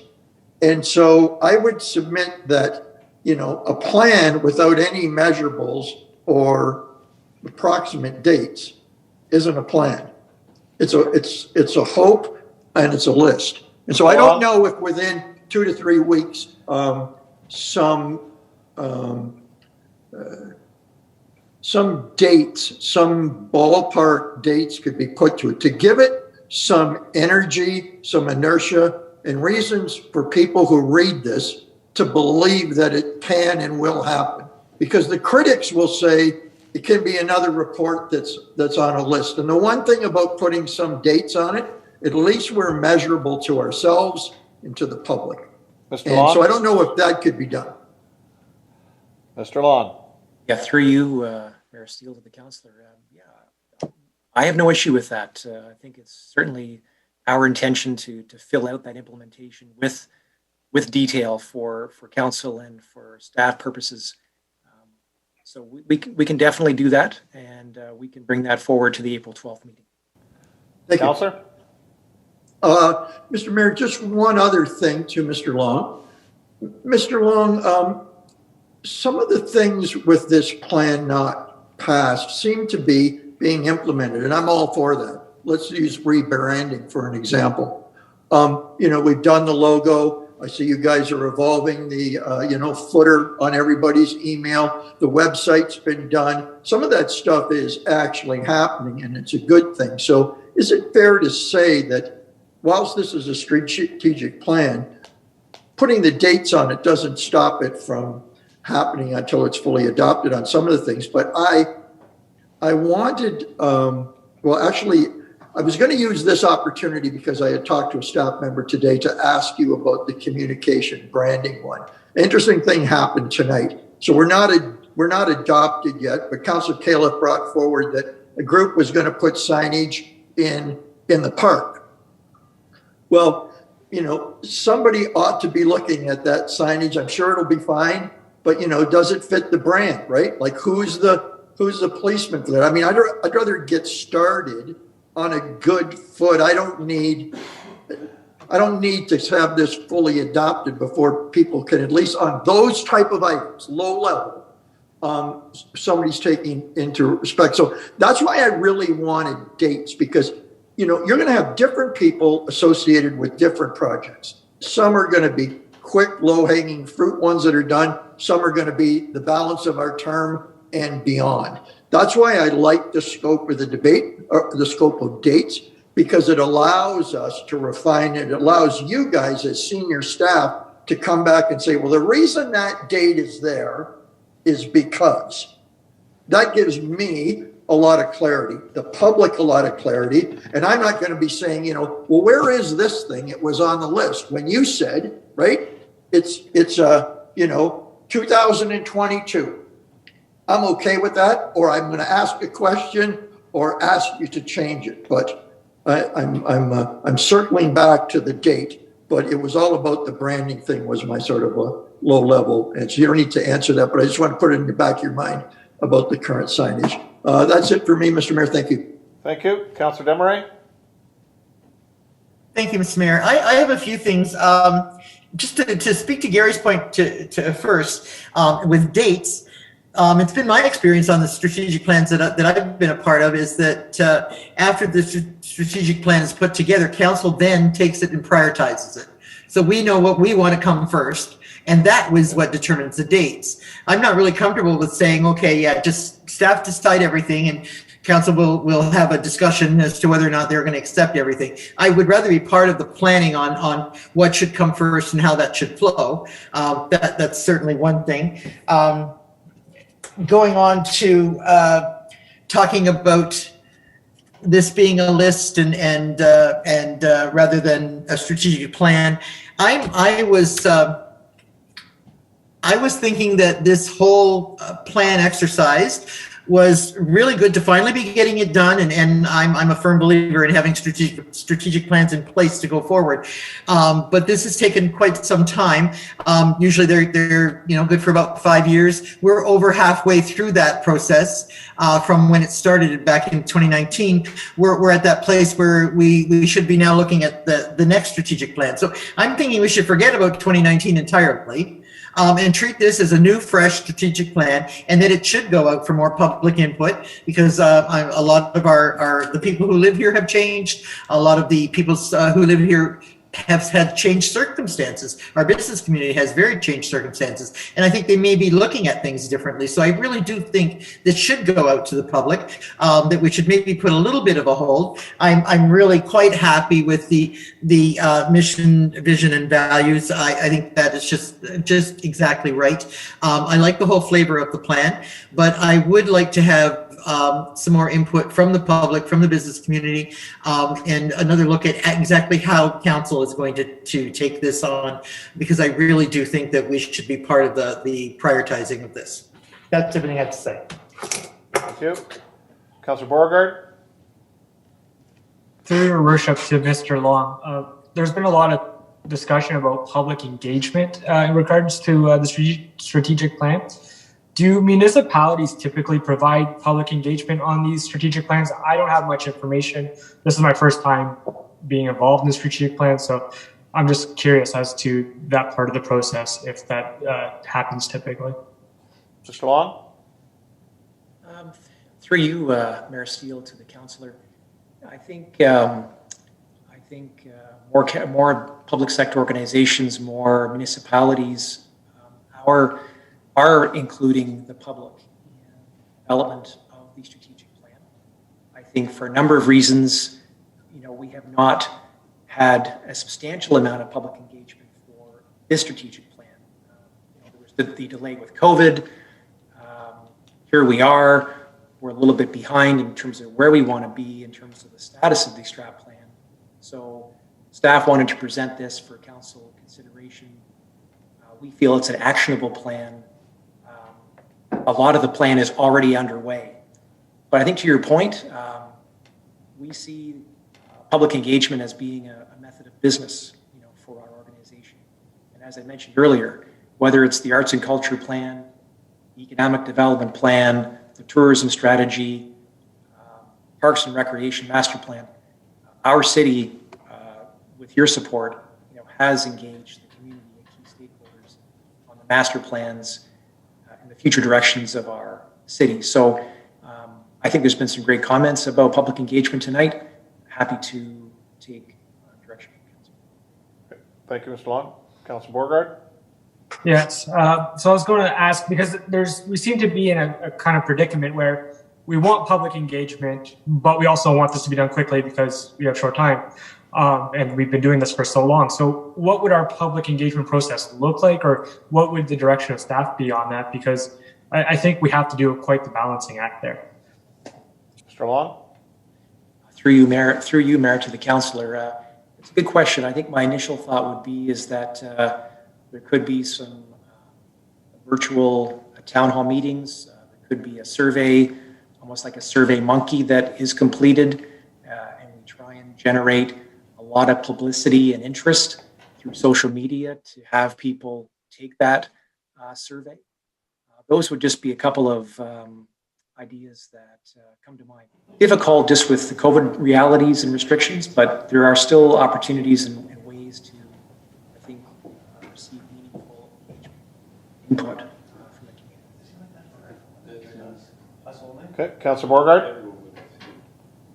The only other thing I want to say is maybe we can put a timeline on when we would like to have that public engagement process done. I don't have a time on the top of my head, so maybe another councillor would, but I would like to see this get done sooner than later because it's been a while already. Thank you. Mr. Ciao? Sure, through your worship to council, I think, well, I agree with what Councillor Beauregard said. It's been a long time already. I think we're ready to get to some formal completion, which we're sensing. I think staff are sensing public engagement is important to council. Of course, it's important to staff as well. To answer, I know Gary Long answered the question, but to Councillor Beauregard's earlier question, sometimes a strategic plan at a municipal organization is very much community-based. It's done with workshops and a lot of input and so on, and sometimes it's more corporate-based. And I think that was the sort of approach we were taking with this strat plan, and the pillars that emerged was sort of getting our own internal house in order. And sometimes we look at the city as two different functions. One function is the community where people live and operate businesses and visit, but the other one is a company or a workplace or a place of business. And so some of the things that are in these six pillars, I am headed somewhere with this, some of the stuff that's in these six pillars is very much about getting the corporate, framework for government and governance in place. I don't think the public would come out and say, we don't like the idea of achieving financial sustainability. We don't like the idea of quality and innovative delivery of customer service. So I think the things that we've included in the pillars are safe. What I'd be interested in is if the public thought we missed something. If the public said, you just didn't get it right on this item and it needs to be captured in the strategic plan. I think a good approach is to say, we're 99 or 95 or 90% of the way there. Let's give the public some opportunity to comment. So maybe we can actually capture the video of Mr. Long's presentation from today and put it on YouTube and sort of do some announcements around, hey, the strat plan is coming. You know, we've got a target of the first council meeting in May or some future date. Please give your comments back to this email address, and we can create an email address or a phone number at City Hall. You know, in the era of COVID and in the interest of timing, we can gather as much comment as we can. Leave it to Mr. Long to sort of incorporate that comment into a separate, a new report, and bring that back for the first council meeting in May, maybe, so a month and a half away. At the same time as we're allowing the public to comment on social media, that email inbox, watch the video where Mr. Long presented the pillars and the plan, get that postcard out in people's hands. We can also engage some committees of council. For example, EDAC, the BIA, BIA is not a committee. We can engage other agencies within the agency or within the city. So we can get maybe some feedback from EDAC, the Economic Development Advisory Committee, and we can get some feedback from the two BIAs in the city. So if that goes far enough, I'd be open to other suggestions, but if that goes far enough, we could bring all this back in 6 weeks or whatever that number adds up to and have something back in front of council. Councillor Beauregard? That would be great in my opinion. Thank you. I have Councillor Bruno. I'm glad Mr. Louie just went first there and Mr. Long's comment. So back to the issue of why I wanted the dates on there. Very specifically, Mr. Long has written the word draft on this document. Mr. Louie has just completed the loop that things that we've said here tonight, if it goes in that list, including for the reasons of speeding up this report, that the dates were put in were staff's point of view on how long it would take to do, not how long it will be, not whether it will be first. But when you have a picture of everything, you can say to Mr. Long and the others assigned, by the way, I realize that takes longer, but if I didn't do this, this, and this, could you do this one shorter? That's the direction I want to go. I want to see the public and council prioritize things, but I want to know what the work plan would be for staff so I can critique it and prioritize it. I can only do that when I have information and a starting point. And that's why I'm so adamant about the dates. The date isn't cast in stone. The date tells you how long it's going to take. Mr. Louie? Thanks, through your worship, to Councillor Bruno, and I guess to all of council, because I had some more notes that I forgot because I got on a roll on that other subject. I want to talk a little bit about, I want to answer the question about dates, and I want to talk to what Councillor Desmarais said as well, vis-a-vis dates. A little bit about the difference between sort of a strategic plan and the actual action plan, or getting items enacted. You know, staff have always viewed the strat plan as very high level, not very much, you know, hands in the soil and actually planting the plants, not grassroots. So to use an example from earlier tonight, you know, you might have a statement in your strategic plan that infrastructure investments will be undertaken with climate impacts considered. But you wouldn't have in your strategic plan, there will be 3 green vehicle parking spots in the market square. That's very, very specific. That's the actual grassroots, the gardening. We want to just we want to cultivate up top. So absolutely we can get into some dates, but in terms of what the deliverables are and when, I think that the manager and I planned to keep bringing things to council, a sort of a twice a year or 4 times a year update, and really get into the planning then.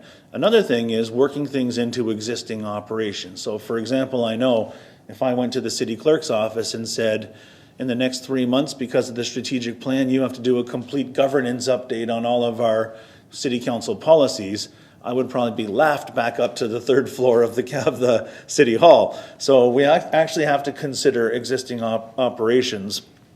But the third thing I wanted to say to council is I envisioned sort of an outcome of the strategic plan being that every single staff report that comes before council would have some reference to the strategic plan within.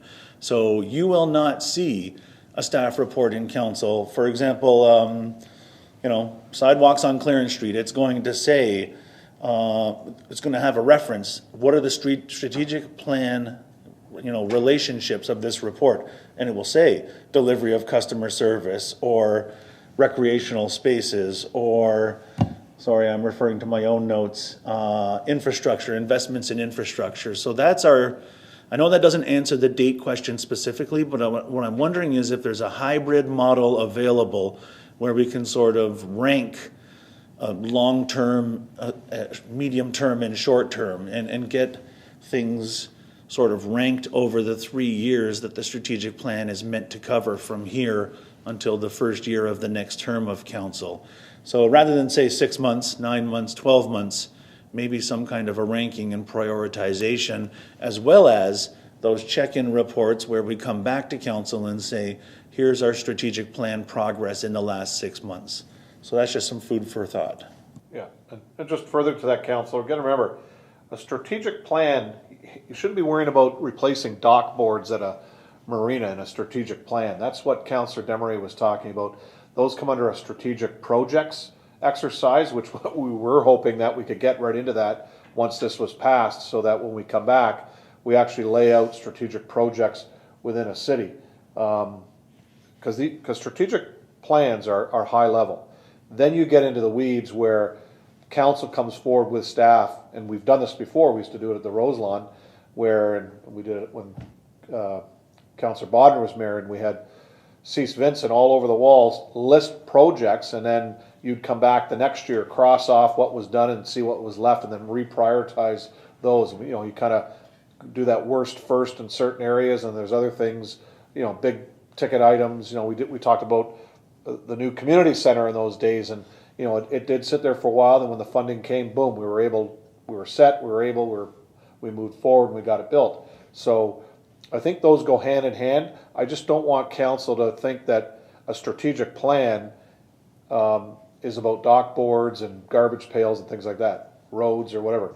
That's strategic projects. So one fits in with the other, and I understand what Councillor Bruno's talking about, but I think in the past when we've done this and we've done our strategic planning and then we get into our strategic projects, it all fits in, and then it goes right to what the CAO was talking about, that once that report comes to us, it says where it fits in the strategic plan and in the strategic projects. So I have Councillor Demery, then Councillor Claylough. Thank you, Mr. Mayor. Okay, actually, Mr. Louis' explanation fits perfectly. That's what I was talking about when I meant about prioritizing. I certainly would like council to direct some of that and let staff know what they think is important to look at first.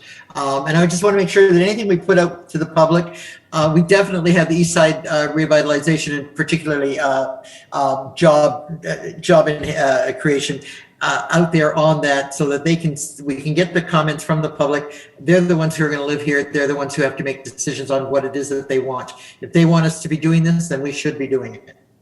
Thank you, Councillor. I had Councillor Claylough. You had your hand up, or your question was answered? It was answered. Thank you. Perfect. Thank you. Councillor Bruno?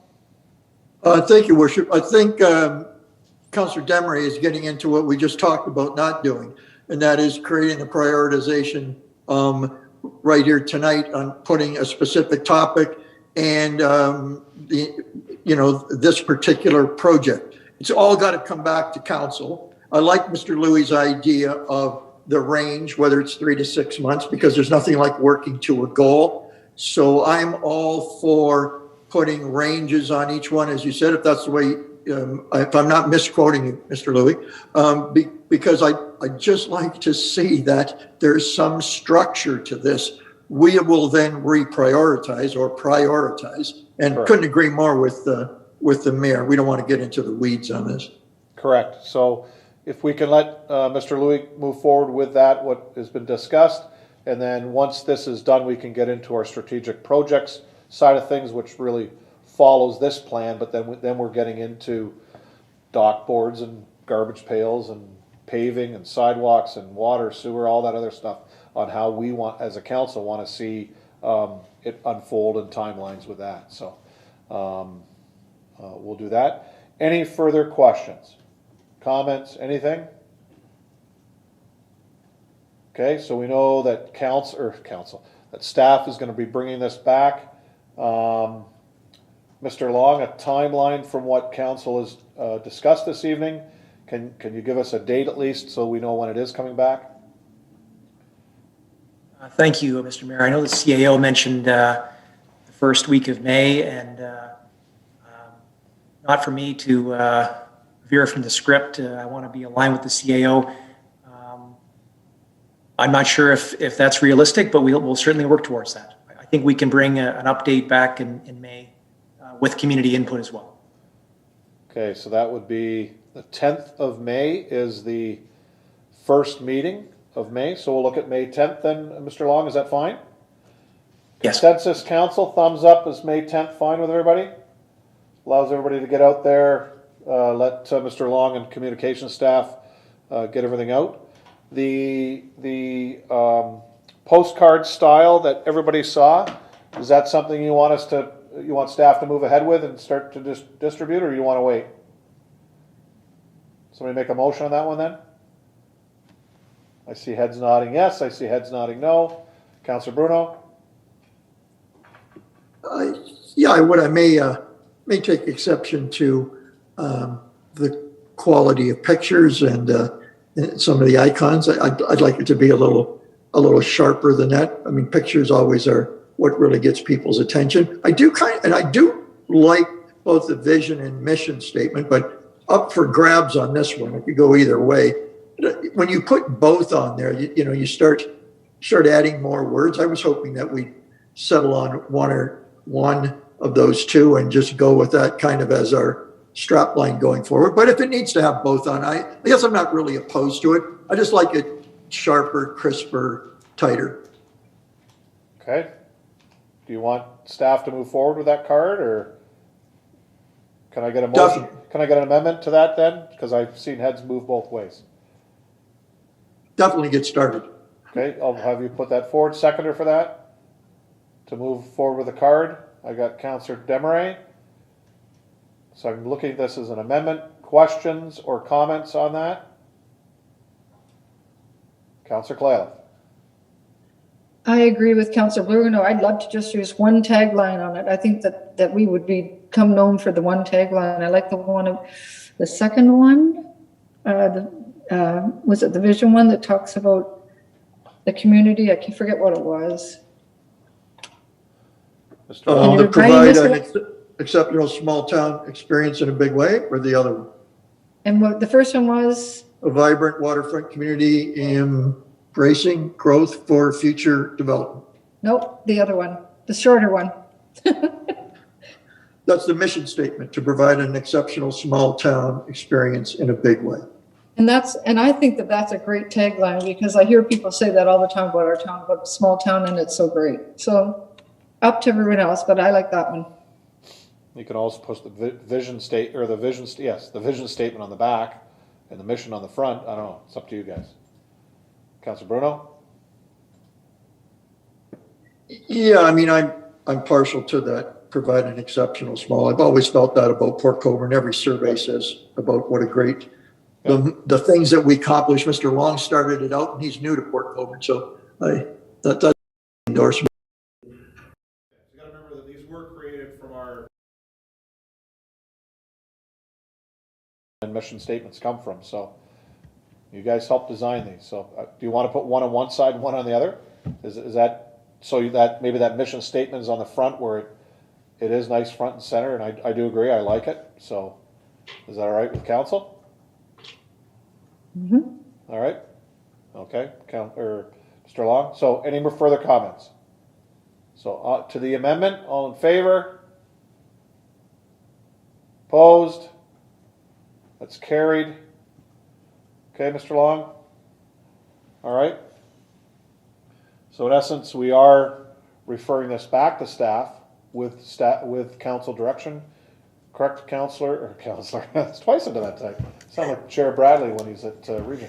Madam Clerk, you're all right with that? Through the chair, it does not have to be a referral because the recommendation is just to endorse with any amendments you make tonight. Okay. So with the amendments, we're going to endorse this, and then it will come back to us at that May meeting. Any further questions, Council? Comments? All in favor? Opposed? That's carried. Thank you, Council.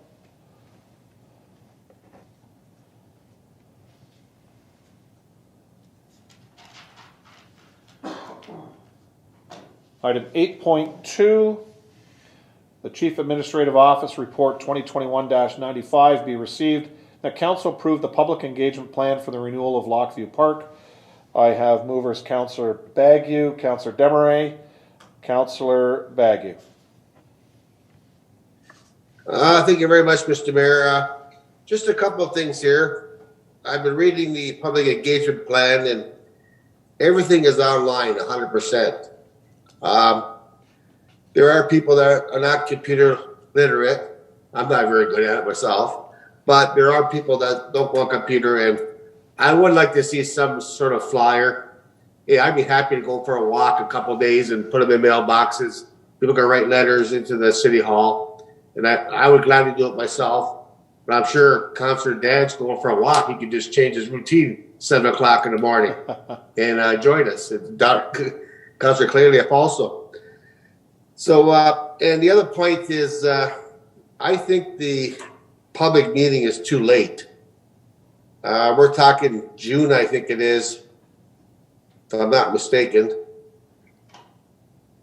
June 4th or something. Mid-June? Mid-June. I think that's too late. We should have, that's like, I'd like to have all the results in by then, but these people are keeping an eye on this park, and if Port Cares goes through with the zoning amendment, I really like to see this done before that comes about. If the zoning amendment comes before that, I think it's important to get the survey up before the zoning amendment or the rezoning for the residents, and so that's what I'd like to see anyways, Mr. Mayor. Thank you. I'm going to have the CAO.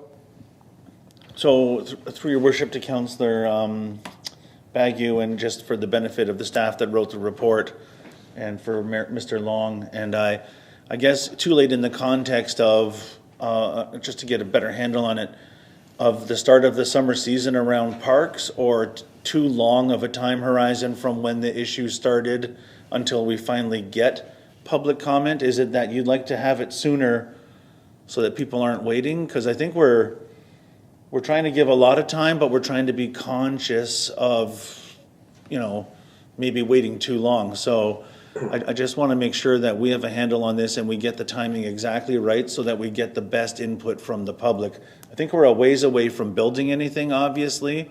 So it's not that we're on a rush for construction, but we also want to make sure that this issue stays on the front burner and doesn't get put on a back burner. So if you could maybe describe some expectations, I think staff can take that back tonight. Yeah, and through you to Mr. Long. Mr. Long, this would come forward in next year's budget based on what comes out of this and how council wants to move forward, correct? Through you, Mr. Mayor, that is correct. I think that was a key consideration that staff took into account, is that we feel that to meet the timelines for the 2022 budget deliberations, there has to be some kind of public engagement sometime between now and September, based on my conversations with the Director of Corporate Services. Okay. All right. Councillor Baggett? Thank you, Mr. Mayor. It says in the discussion, is recommended a virtual open house be held in mid-June. That's the date I think is too long. It's too far from now. I'd like to see it done earlier than mid-June, Mr. Mayor. And I think the leaflets, like I said, I'll volunteer to hand them out. I got no problem with that. So. Yeah. Okay. All right. Thank you. I have Councillor Bodnar next.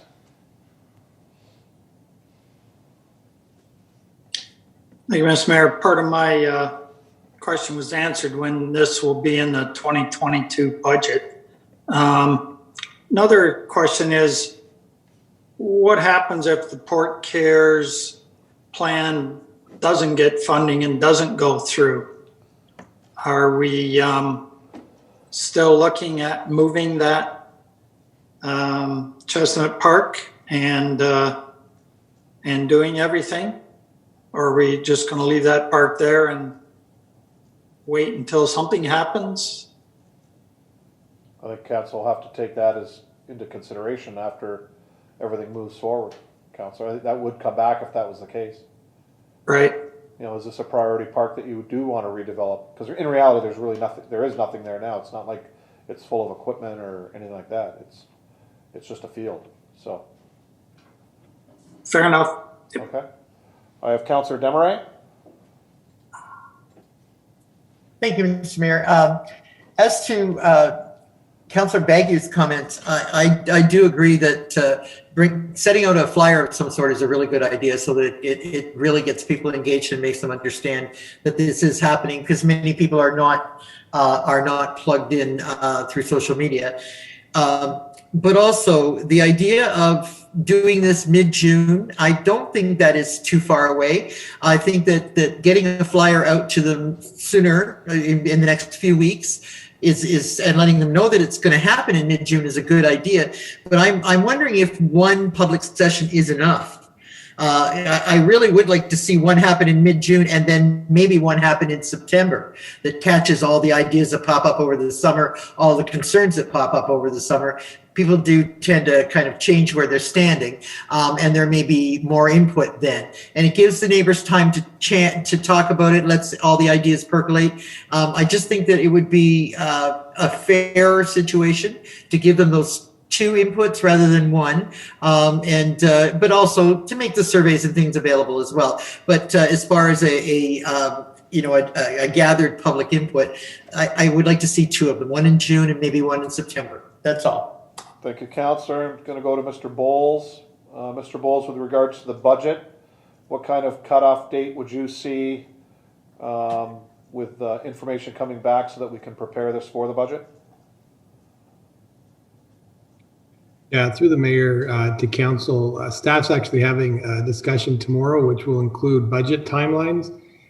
We are looking at staff having all submissions in early August for the 2022 capital and related project budget. I know council only approved the water wastewater budget tonight, but the 2022 budget starts tomorrow. Wow. Mr. CAO? Yeah, through your worship to council, I think another component of this is that realistically, we could be looking at multiple years of park amenities coming online. So I think our vision as staff was always, playground equipment will go right away.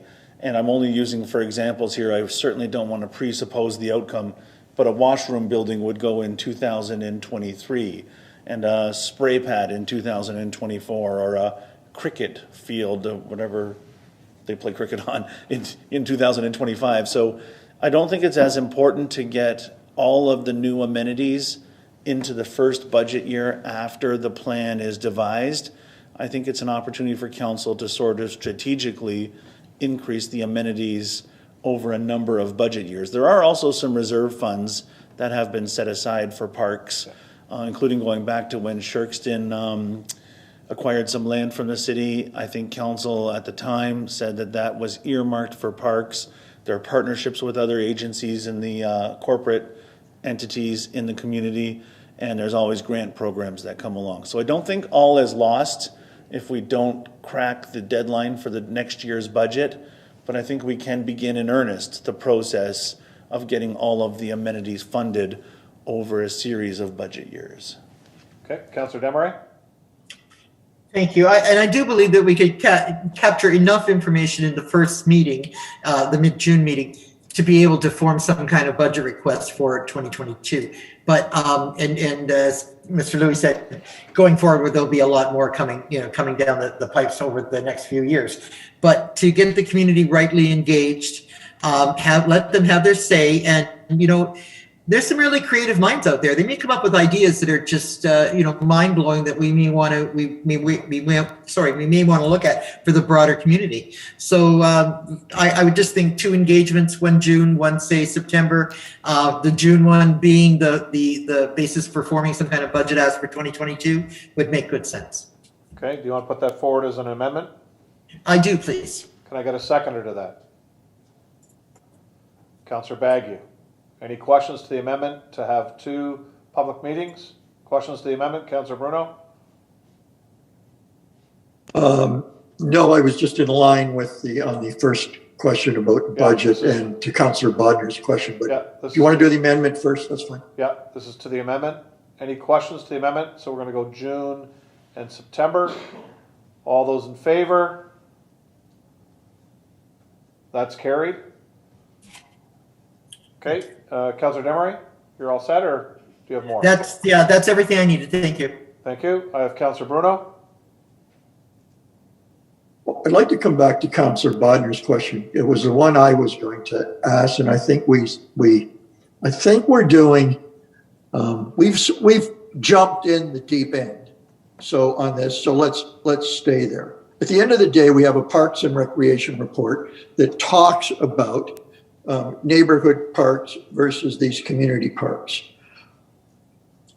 If this project wasn't in front of us, the Parks and Recreation master plan would look at parks like this, parks like Vimy that's next to another one, all these parks that are near each other.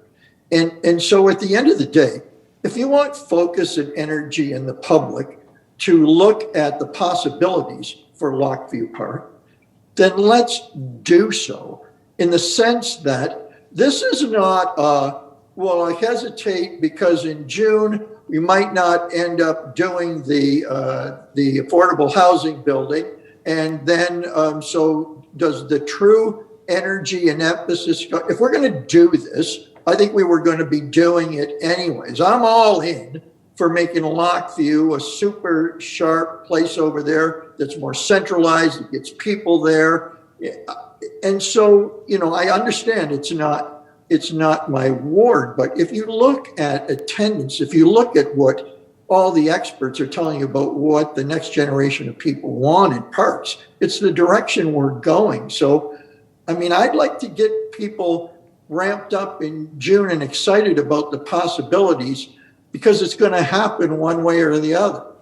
And I don't want to do a half a step forward and a step back, but I'm interested in, that's why I liked June. I like getting as much on the table. I like the idea of the budget that we come up with can be a placeholder, as I think where Councillor Demery was going, if I'm not misinterpreting, right? We're going to put a number in there, but the park is going to evolve. It's going to get bigger, better. It's going to get the September input. And then that might add something else to it. But we want to get rolling on this thing and put our foot forward. And so we're all in on this. Perfect. Thank you. Councillor Klayoff? I agree with both the previous 2 councillors. I think we need to be all in on it. I was talking to some people that just recently who said about H.H. Knoll Park, how busy it is in the summertime. I think that if this park is developed properly, you'll now have people going over to that one to use it as well. And I think that we already have a washroom there. We already have a good start on it, and it's a great location with the school being next to it. Really a great opportunity for a brand new community to be built in that area. So I support what they're saying. Thank you. Great, thank you. Any further questions or comments, council? So we have it duly moved and seconded. The Chief Administrative Office Report 2021-95 be received. The council approved the public engagement plan for the renewal of Lockview Park as amended. All those in favor, please raise your hand. All those opposed? That's carried. Thank you, council.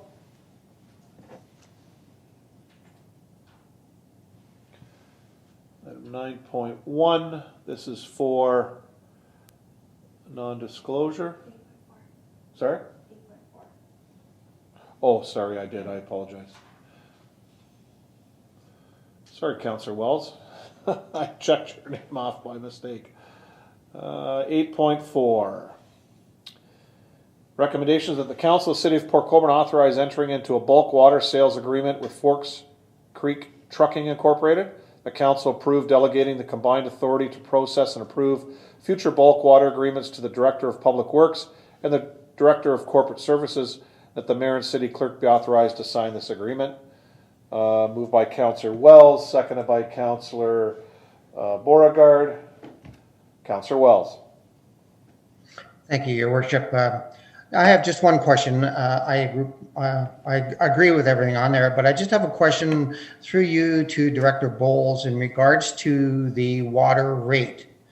The water rate on that is the same as the residential water rate, but there is additional cost associated to the water stations. I know we are planning to rebuild the Elm Street water station at a tune of about $300,000.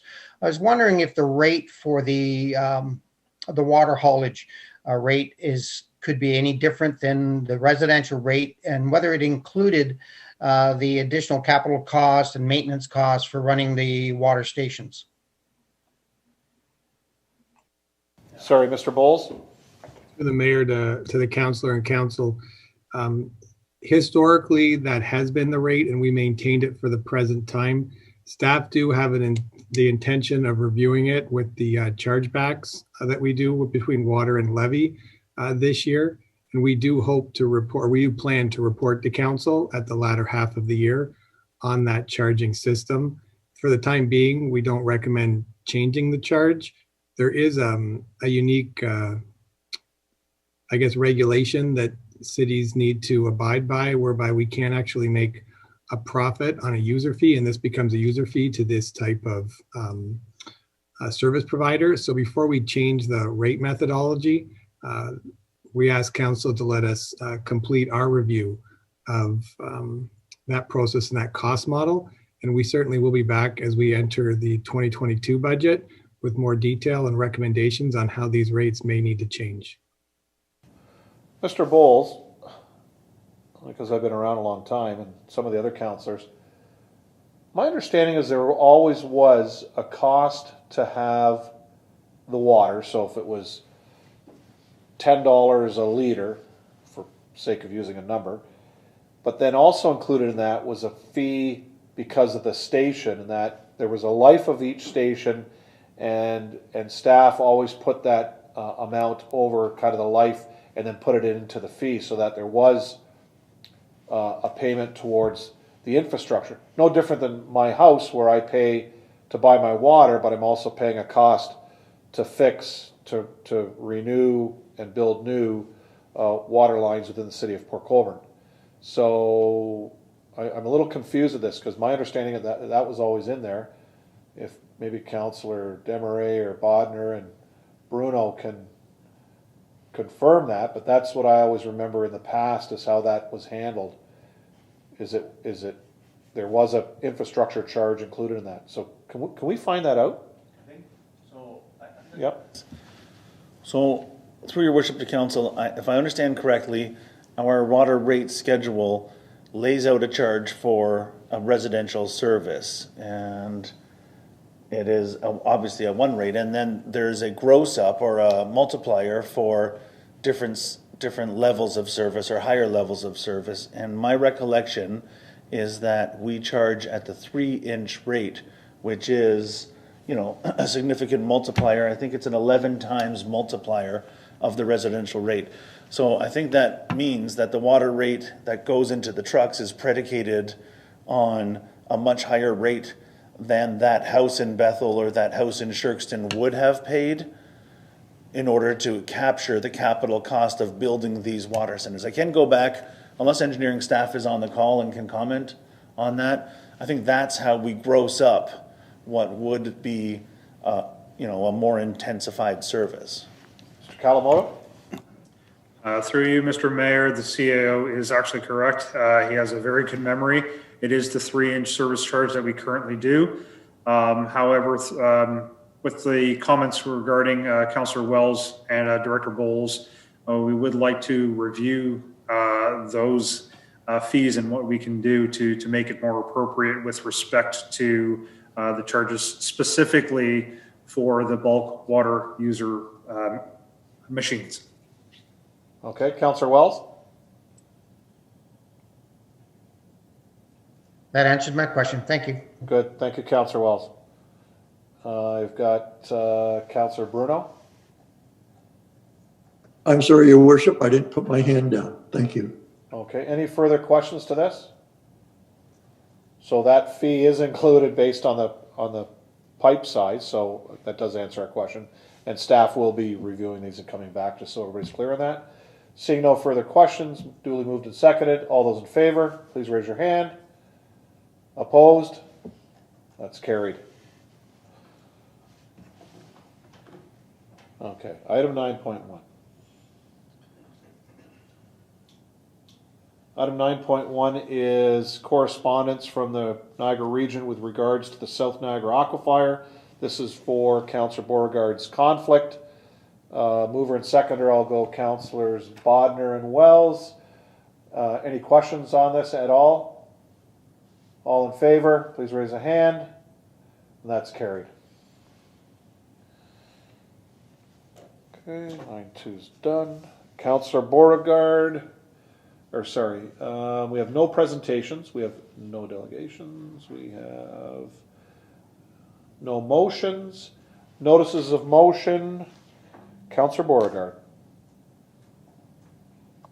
Through your worship, I would like to ask at this time that council waive the rules requiring a notice of motion, and then I'd be able to bring a motion to the floor.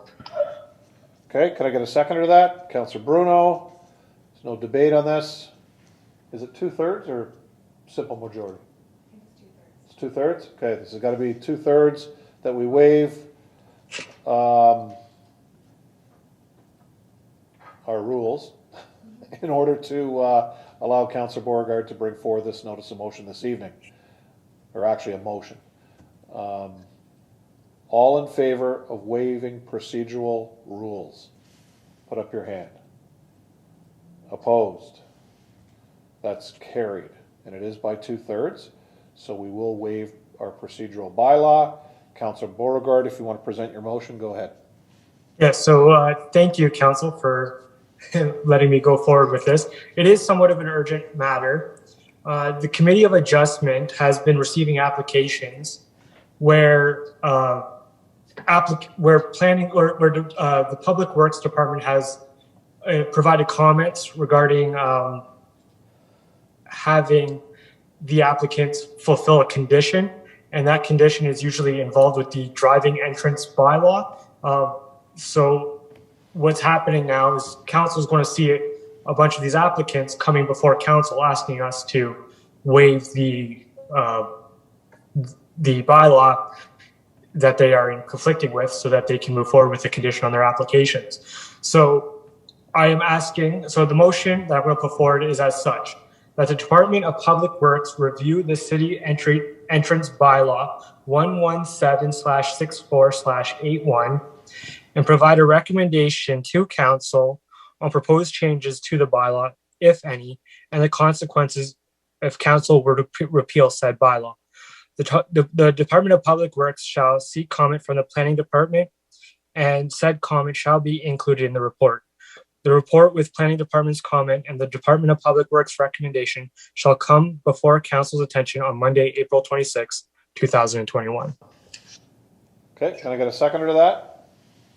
Councillor Desmarais. Questions to the councillor or to staff? Okay, council. Oh, sorry, Councillor Bruno. Thank you, Worship. I know you don't want us to get into the more detail of why and all the ones that are going to be on council's plate for a simple vote.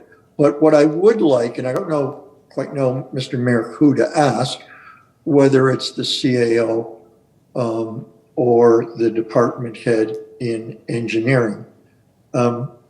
You've got an energetic staff who picked up on a 1981 bylaw that should have been in all these reports, and only council can change it. And this is a new phenomenon. I think you've got 7 coming forward. One of the problems is planning's busy and I don't have to say Mr. Kalamuto said it a number of times tonight, they're busy. But without dealing with Eric's bylaw and staff presenting reports back, Mr. Mayor, we will be having citizens come forward ad infinitum every next meeting because they have to get this waived, and it's going to cost the clerk's office time and expense, and it's going to be another item on the agenda that basically it's just because it's an old bylaw and it hasn't been updated. So what we really need for council and for committee of adjustment is the matter to be responded to by both planning and engineering. So I don't know if that's through you to Chris. I'm not sure who does that. Maybe Councillor Beauregard remembers over at engineering, but can we somehow make that a priority? Otherwise it's going to bog down two departments and a council and a clerk. Thank you, Councillor. I'm going to go to Mr. Kalamoto first, and then I will go to the clerk. Mr. Kalamoto. Through you, Mr. Mayor, to council with regard to the motion, we definitely should be taking a look at anything that is 40 years old. And this is one of those things that are not quite as old as I am, but yes, should definitely be looked at as Councilor Desmarais noted earlier, that times do change and we have to change with them. So this is one that we can definitely take a look at, work with planning and work with the clerk's office to potentially update a draft bylaw and come back to council with. Thank you, Mr. Kalamoto. Madam Clerk. Through the chair, just to add to what the Director of Public Works said, staff is aware there's 5 current applications that need to be addressed through this bylaw. So I believe operations is already aware of the situation and working on it. Okay, and there's no way to delegate staff to remove this at all, or does it does have to come back to us for us to really rescind this bylaw, correct? Through the chair, yes, it is a bylaw issue, so the Okay. bylaw needs to be rescinded. Great, thank you. So if Mr. Kalamoto can work with those on the Committee of Adjustment, because you guys are front and center on this, and then it can come back to us at our next meeting. You can get that back next meeting, Madam Clerk? Should be no issue. I believe Or that April 20, or sorry, the second meeting in April, I apologize. it would be up to the Director of Public Works. It's his department that would be moving this forward. Okay, Mr. Kalamoto, I think the councillor asked for the April, our second meeting in April. Is that fine with you? Through you, Mr. Mayor, we'll do our best to get that on the 26th of April. Okay, so Councillor Beauregard, this will allow you to do the May ask for Committee of Adjustment. Is that where this is coming up? This is just, that's the quickest timeline that I think that we could have. If we could do it earlier, that'd be excellent. Because if another application comes in, council might end up seeing more applicants coming before us. So the sooner the better. I just figured April 26th might be the most realistic timeframe. Okay. Well, Councillor Beauregard, if this passes this evening, I'd ask that you maybe do a conference call with Mr. Kalamoto and the clerk to expedite this, if it can be done faster, but if not, we'll pick the 26th or sooner. All right. Any further questions, council? All in favor? Raise a hand. That's carried. Great. Thank you, council. Thank you, Councillor Beauregard. There are times when we can waive procedural bylaws. I don't have an issue with it. That's probably one of those that it's really service to the community that we're doing this for. So thank you.